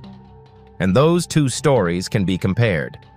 If the climate suddenly became colder, did humans leave? If rainfall increased, did animals return? If vegetation changed, did hunting patterns change? The answers can reveal how flexible ancient societies were.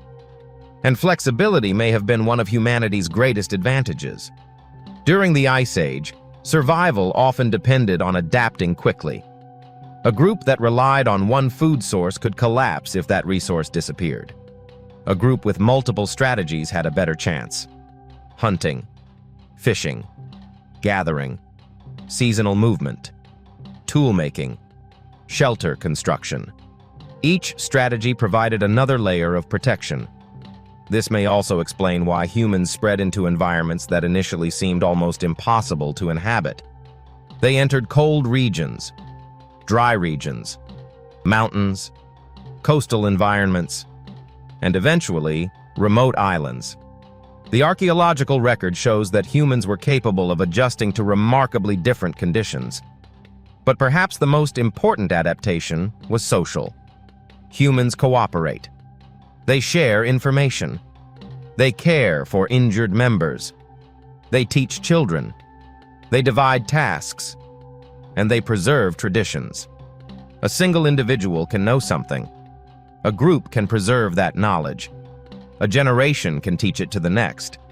Over thousands of years, knowledge accumulates. That is how culture becomes a technology of survival. And caves can preserve evidence of that culture. A carved object may show artistic tradition. A burial may reveal social behavior. A collection of tools may reveal specialized tasks. Pigments may reveal symbolic practices. The arrangement of artifacts may reveal how people used a particular space. None of these clues tells the whole story, but together they can create a surprisingly detailed picture. Now imagine the scientists standing inside the newly opened cave. Their lights cut through the darkness. Every surface is photographed. Every object is mapped. Nobody knows exactly what they are going to find. Then someone notices a small fragment lying beneath the sediment. At first it looks ordinary, but under magnification there are tiny marks. The marks are deliberate. The object was modified. A second artifact reveals similar patterns.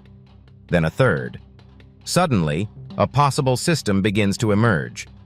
This is the moment archaeologists live for. Not because they have found treasure, because they have found a question. What did these marks mean? Were they counting? Were they tracking seasons? Were they recording successful hunts? Were they connected to rituals? Or were they simply decorative? Scientists would need more evidence. They would compare the marks with artifacts from other sites. They would analyze their spacing, their repetition, their orientation, their age, their microscopic wear.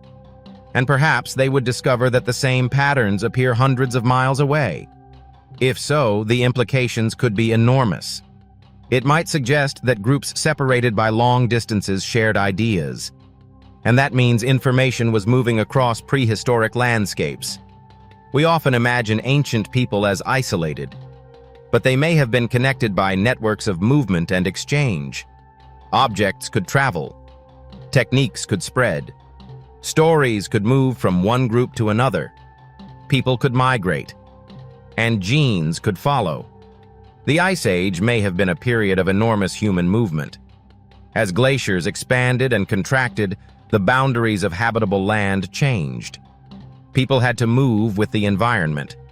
Some groups disappeared. Others adapted. Some merged with neighboring populations. The genetic record shows that human history was full of these interactions.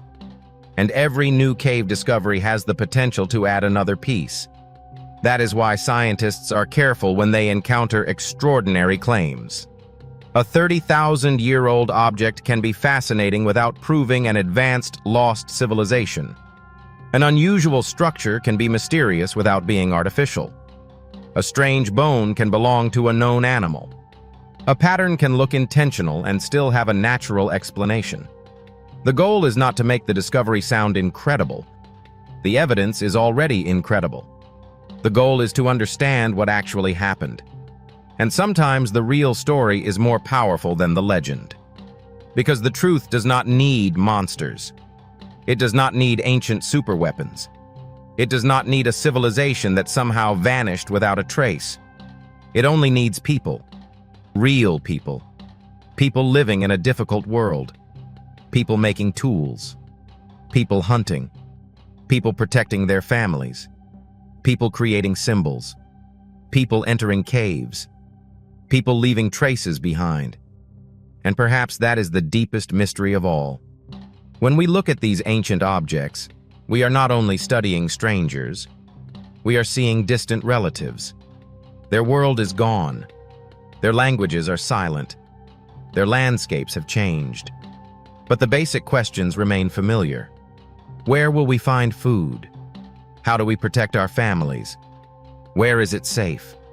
What happens after death? What does the world mean? The cave cannot answer those questions directly, but it can show us that humans were asking them long before recorded history began.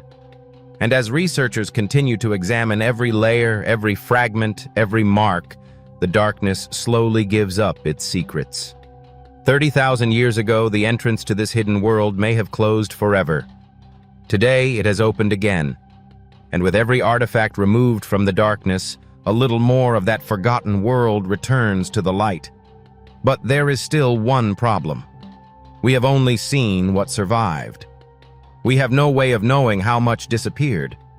For every bone preserved, thousands may have turned to dust. For every tool discovered, countless others may have been destroyed. For every symbol carved into stone, there may have been hundreds written on materials that could never survive. The archaeological record is not the past. It is a fragment of the past. A fragment protected by chance. And that means the true story of Ice Age humanity could be far larger than the evidence currently suggests. The cave gives us a rare opportunity to look through one small window. But beyond that window is an entire lost world. And somewhere in that darkness, there may still be one final clue waiting to be found. There is a strange moment in every major archaeological discovery when excitement begins to turn into uncertainty. The first objects have been recovered. The cave has been mapped. The sediments have been sampled. The bones have been examined. And the initial results begin to arrive. But instead of answering every question, the evidence creates new ones. That is exactly what makes discoveries from ancient caves so powerful. They do not simply reveal the past. They force us to reconsider the past we thought we understood. For thousands of years, the cave remained hidden beneath rock and darkness. Whatever happened inside was sealed away. Now, scientists are trying to reconstruct those events from fragments that survived almost unimaginably long periods of time. The first challenge is determining exactly when those events happened. Dating an object sounds simple. Find it. Test it. Get a number. But archaeology is rarely that easy. Different materials require different dating techniques. Organic remains can sometimes be dated using radiocarbon methods, but radiocarbon becomes increasingly difficult to use as samples become older. For deeper time, researchers may turn to other techniques. Uranium series dating can help establish the age of certain cave deposits. Optically stimulated luminescence can estimate when sediment was last exposed to sunlight. Electron spin resonance can provide information about the age of certain minerals and teeth. Each method has strengths and limitations. And when the stakes are high, scientists often want multiple independent methods pointing toward the same age. That is especially important when a discovery appears to challenge established history. If an artifact is claimed to be 30,000 years old, researchers need to know that the artifact itself is that old, not merely the soil surrounding it. This distinction matters. Imagine finding a modern object buried beneath ancient sediment. The surrounding layer could be thousands of years old, but the object would not be. Something could have been moved downward by water. Animals could disturb the sediment. Tree roots could penetrate layers. Humans could accidentally introduce newer material. Caves are dynamic environments, even when they appear frozen in time. That is why archaeologists examine the context so carefully. They study the layers surrounding each discovery. They look for disturbances. They compare multiple samples. They analyze the chemistry of the sediment. They examine whether bones and artifacts are positioned naturally or deliberately. The goal is to reconstruct not only the age of an object, but the history of its journey.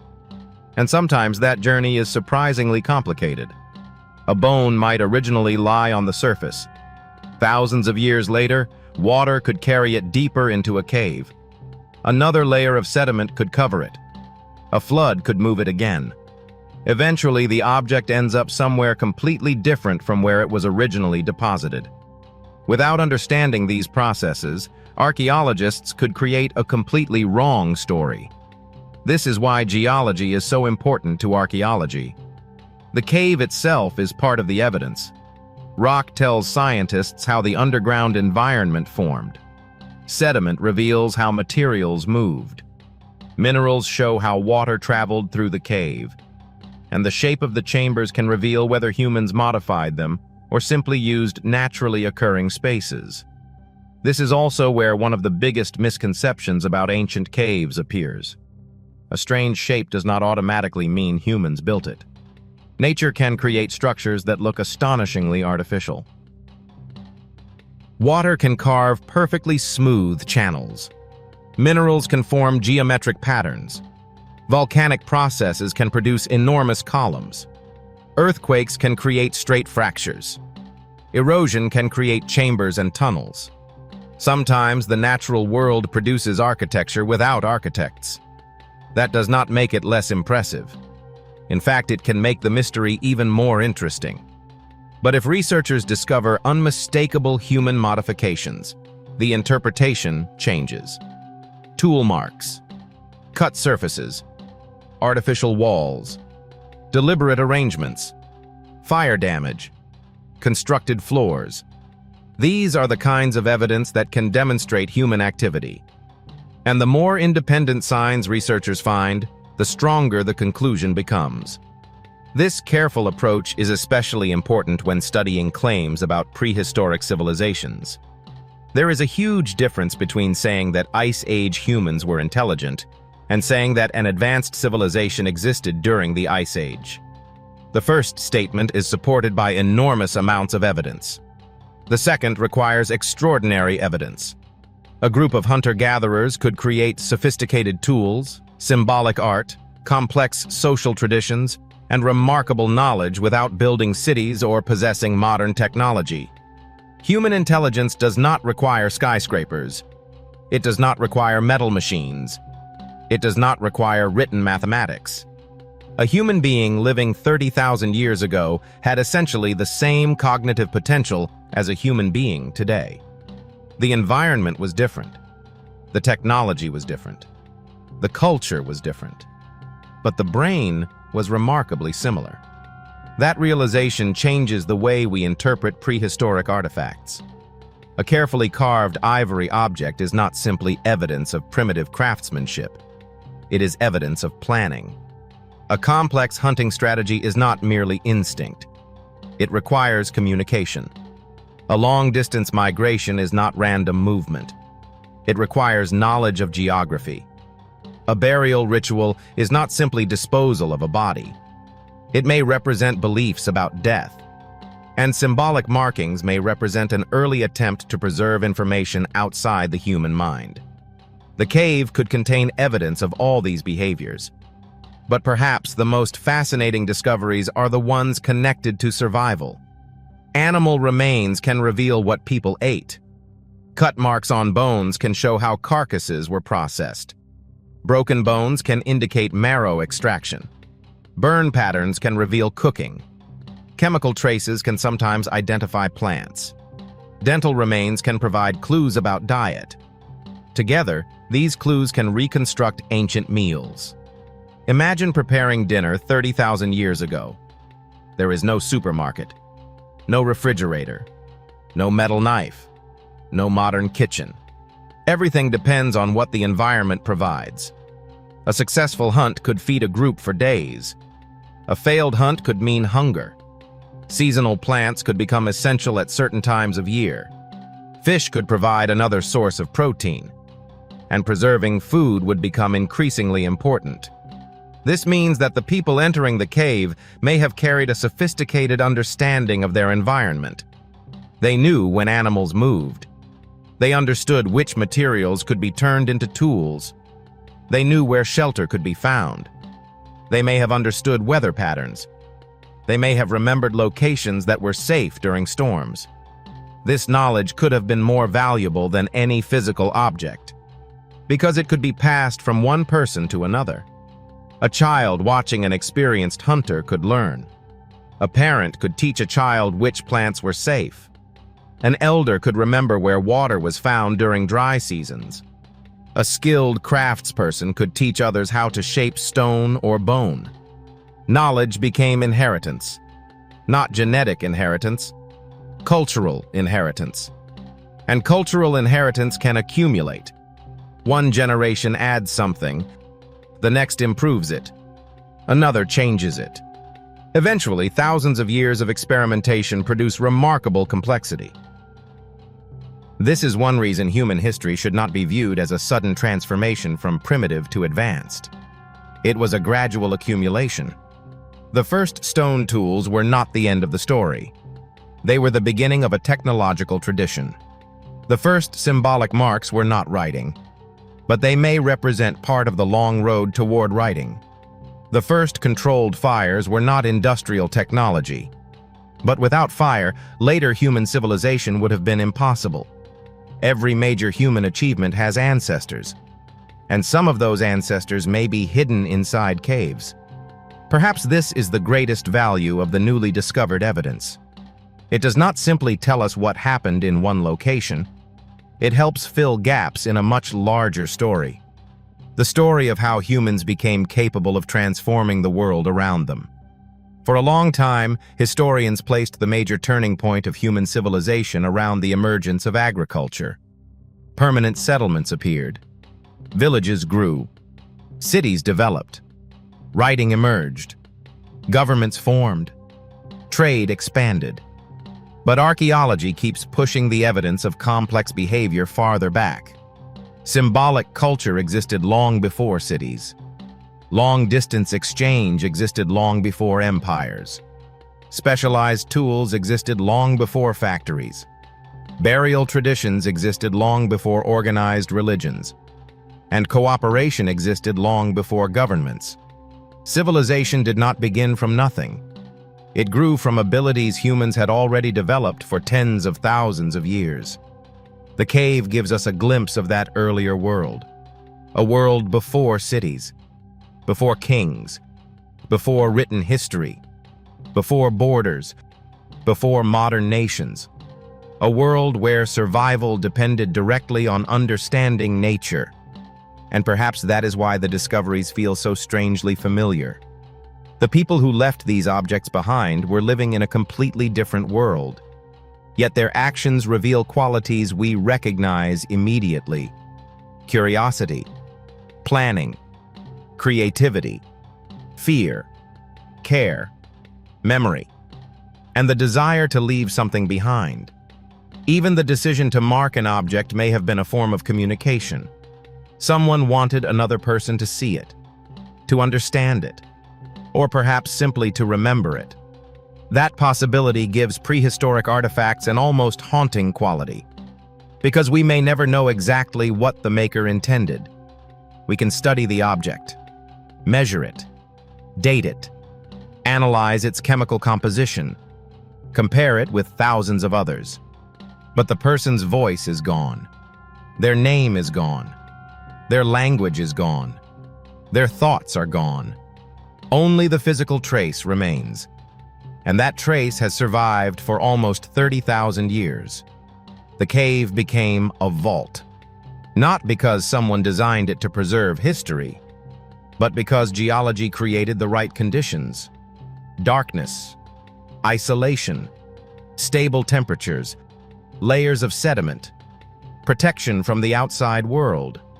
The cave did something no human archive could do. It waited. And now, after thousands of generations, scientists are finally reading what it preserved. But the story is still incomplete. There are chambers that may remain unexplored. There are layers that have not been excavated. There are microscopic traces that still need analysis. There may be objects too fragile to remove. There may even be evidence that changes our interpretation of everything discovered so far. This is how archaeology works. Every answer creates another question. Every discovery opens another door. And sometimes the most important discovery is not the artifact sitting on the surface. It is what lies beneath it. A deeper layer, an older footprint, an earlier occupation, a forgotten activity, a connection to another site hundreds or thousands of miles away. The deeper scientists dig, the farther back they travel, until eventually they reach the boundary where evidence becomes extremely rare. And that boundary is where some of humanity's biggest mysteries remain. Who were these people? Where did they come from? How far did they travel? What did they believe? How did they communicate? What did they know about the world? And how much knowledge disappeared when their communities vanished? A cave cannot answer all of those questions, but it can give us something almost as valuable. Evidence that the questions existed. Evidence that humans were already observing, adapting, creating, and communicating thousands of years before recorded history. And perhaps that is what makes this discovery so extraordinary. The cave did not preserve a lost empire. It preserved something more fundamental. A snapshot of humanity before history had a written name. And as researchers continue to uncover its secrets, the darkness becomes less mysterious. But somehow, the past becomes even more fascinating. Because the more we learn about these ancient people, the less they resemble the primitive figures of old textbooks. They begin to look like us. Different tools, different world, different climate, but the same human drive to survive, understand, remember, and leave a mark. 30,000 years ago, someone left something behind in the darkness. They could never have imagined that one day strangers would find it. They could never have known that scientists would study it. And they certainly could not have imagined that their forgotten trace might help explain where we came from. Yet here it is, still waiting, still speaking. Not with words, but with evidence. And perhaps the final secret of the cave is not hidden in its deepest chamber at all. Perhaps it is hidden in the simple realization that the people who entered that darkness were already far more like us than we ever imagined. For nearly 30,000 years, the cave remained silent. No footsteps, no voices, no firelight, no human hands disturbing the objects left behind. Above the sealed entrance, the world transformed again and again. Ice sheets expanded across continents, then retreated. Rivers changed their courses. Forests spread across landscapes that had once been open plains. Animals migrated, adapted, and disappeared. Entire species vanished forever. Human populations moved across continents. Villages eventually became cities. Cities became kingdoms. Kingdoms became empires. Languages were born and forgotten. Wars were fought. Monuments were built. Civilizations rose and collapsed. And through all of it, beneath layers of rock and sediment, the cave remained exactly where it had always been, waiting. That is what makes this story so powerful. We often think of history as something preserved in books. Dates, names, kings, battles, discoveries. But most of human history was never written down. For tens of thousands of years, people lived, loved, struggled, traveled, created, and died without leaving a single written sentence behind. Their history survived in different forms.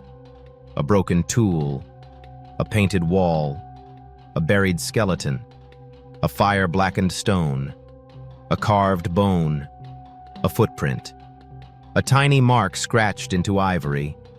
These fragments are all that remain of lives that once felt just as real as ours. And sometimes, a cave protects those fragments long enough for us to find them. That is the real meaning behind a cave sealed for 30,000 years. It is not simply old.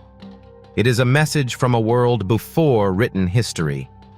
A world where humans were still learning how to preserve information, still adapting to enormous environmental changes, still expanding into unfamiliar landscapes, still developing technologies that would eventually change the future of our species. And perhaps the most remarkable thing is that these people were not waiting to become human. They already were. They had the same fundamental brain structure, the same ability to imagine, the same capacity for fear and affection, the same need for food and shelter, the same ability to cooperate, and perhaps the same desire to understand the unknown.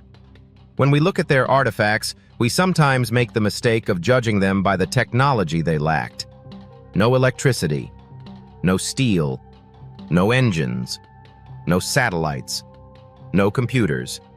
But intelligence is not measured by the tools available. It is measured by what a person can accomplish with them. A stone blade may look simple, but someone had to understand how to create it. A bone needle may look tiny, but it represents an understanding of materials, pressure, and precision. A series of marks on ivory may look meaningless, but if those marks follow a deliberate pattern, they reveal an attempt to organize information. A carefully arranged burial may contain no obvious treasure, but it can reveal something potentially more important. A concept of death, a concept of memory, a concept of respect. These discoveries force us to reconsider the word primitive, because primitive does not mean unintelligent, and prehistoric does not mean mindless. The people of the Ice Age lived in an environment that demanded constant awareness. Their survival depended on observing subtle changes, a change in animal tracks, a shift in weather, a different smell in the air, a river beginning to freeze, a plant appearing in a particular season, a predator moving through the valley. Their world was filled with information. Missing a single clue could have consequences. This may be one reason humans became such powerful observers. We learned to notice patterns, and once humans learned to recognize patterns, they could begin storing them, remembering them, teaching them, and eventually recording them. The cave's artifacts may represent pieces of that enormous intellectual journey. The first marks, the first systems, the first attempts to turn experience into information that could survive beyond one person's memory. Thousands of years later, those ideas would become writing, numbers, maps, calendars, books, libraries, and eventually digital information. Today, we can store millions of photographs inside a device that fits into our hands. But the principle is ancient. Preserve information. Protect it. Pass it forward. The Ice Age hunter holding a carved piece of bone could never have imagined a smartphone. But in a very distant way, both objects answer the same human desire. Do not let the information disappear. That may be one of the most profound connections between the people who lived 30,000 years ago and the people watching this video today. We are both trying to preserve something. They preserved knowledge about their world. We preserve knowledge about theirs. And sometimes the information travels across an unimaginable distance. 30,000 years. One human lifetime compared with 30,000 years is almost nothing. Even 10 generations is nothing. 100 generations is still only a fraction. The cave survived longer than countless civilizations, longer than languages, longer than borders, longer than religions, longer than political systems. longer than almost every structure humans have ever built.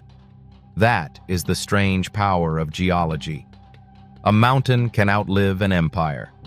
A cave can outlive a civilization. A layer of sediment can outlast every person who ever knew the people buried beneath it.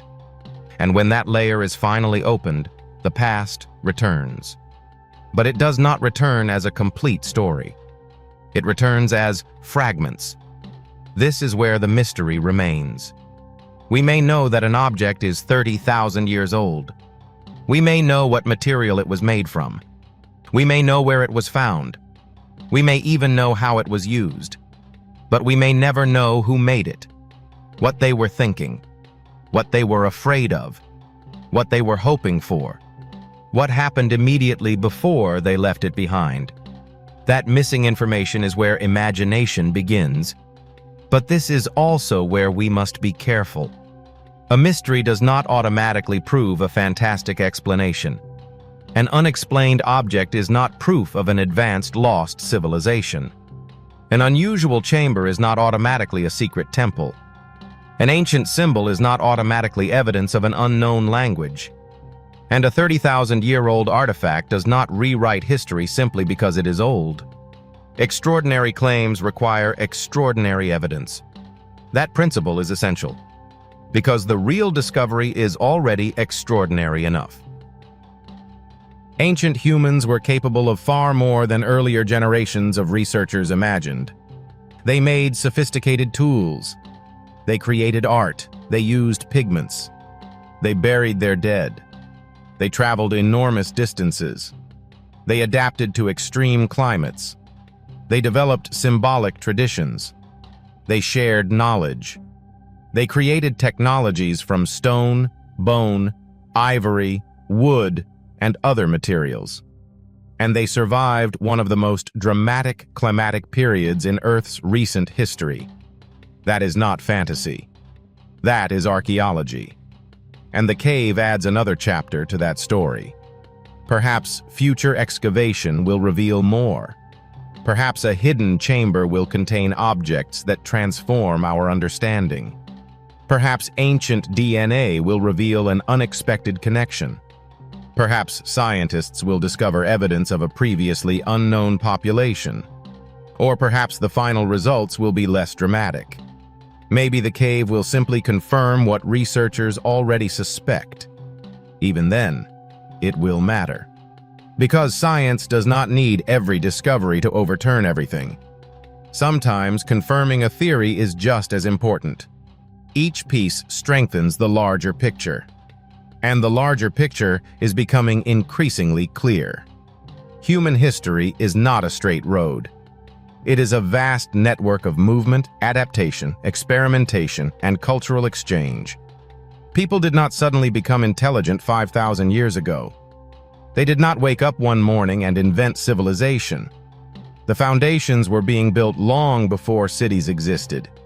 Every tool, every mark, every controlled fire, every hunting strategy, every burial, every lesson passed from parent to child, added another piece. And somewhere inside a dark cave, one of those pieces may have survived. For almost 30,000 years, it waited in silence. Now it has entered our world again. And perhaps that is the most haunting thought of all. Somewhere in the darkness, an ancient person once stood. Maybe they were frightened. Maybe they were exhausted. Maybe they were protecting someone. Maybe they were searching for shelter from a storm. Maybe they were carrying food. Maybe they were making a tool. Maybe they were leaving a mark. They could not have known that thousands of generations later, someone would find that mark and wonder about them. But that is exactly what happened. Their world disappeared. Their voice disappeared. Their name disappeared. But their trace survived. And for one brief moment, across 30,000 years of darkness, two worlds meet. Theirs and ours. That is why archaeology can feel almost supernatural. Not because it proves legends, Not because it reveals monsters or impossible civilizations, but because it allows the dead to communicate without speaking. A stone tells us someone was there. A bone tells us something about how they lived. A fire tells us they needed warmth or food. A symbol tells us they wanted to record something. And a sealed cave tells us that sometimes the earth itself becomes an archive. An archive without books, without pages, without words, only layers, fragments, traces, and clues. The question is no longer whether the cave contains something mysterious. Of course it does. The deeper question is what those mysteries can teach us. Because every answer takes us closer to the beginning, closer to the moment when our ancestors first began turning survival into knowledge, closer to the moment when knowledge became culture, when culture became tradition, when tradition became technology, and when technology eventually became civilization. We like to imagine that our modern world is the greatest achievement humanity has ever produced. And in many ways, it is. But everything we have today rests on discoveries made long before anyone could record their names. Someone learned how to control fire. Someone learned how to sharpen stone. Someone learned how to stitch clothing. Someone learned how to track animals. Someone learned how to navigate. Someone learned how to preserve information. We inherited all of it. We simply continued the process. And that may be the final secret hidden inside the ancient cave. Not a treasure. Not a lost kingdom. Not an impossible machine. Something much more important. Evidence that the human story began long before history began writing itself down. The people who lived 30,000 years ago were not the beginning of humanity, but they were part of the chain that led to us. And now, through a handful of surviving objects, we can finally see that chain. The cave kept their secrets for thousands of generations. Rock protected what time tried to erase. Darkness preserved what the outside world forgot. And when the entrance finally opened, the past did not come back as a legend. It came back as evidence. A reminder that beneath our feet, beneath the cities and roads and modern world, there are still layers of forgotten history waiting to be uncovered. There may be other caves, other chambers, other artifacts, other stories. Some may be found tomorrow. Others may remain hidden for another 1,000 years. But somewhere beneath the surface, the Earth is still keeping records. And perhaps the next discovery will be even more extraordinary. Perhaps it will reveal a technology we never knew existed. Perhaps an unknown population. Perhaps a lost ritual. Perhaps the oldest evidence of something we thought appeared much later. Or perhaps it will reveal something much simpler. Another tool. Another footprint. Another mark. Another tiny piece of evidence proving that someone stood there before us. And honestly, that may be enough. Because after 30,000 years, the greatest miracle is not what survived. It is that something survived at all. A human hand once touched an object. That object disappeared into darkness. The world changed. The centuries passed. The civilizations came and went. And somehow, that small trace remained, waiting for us, waiting to tell us one final thing. We are not the first people to wonder about the world. We are simply the latest. And the deeper we dig into the darkness, the more we realize that the past is not as distant as we imagined. It is still here, buried beneath our feet, written into stone, locked inside bones, hidden in sediment, waiting patiently for someone to look closely enough to understand. 30,000 years ago, the cave went silent. Today, it speaks again. And perhaps its greatest message is the simplest one of all. History is not only what humanity remembers, history is also everything the Earth refused to forget.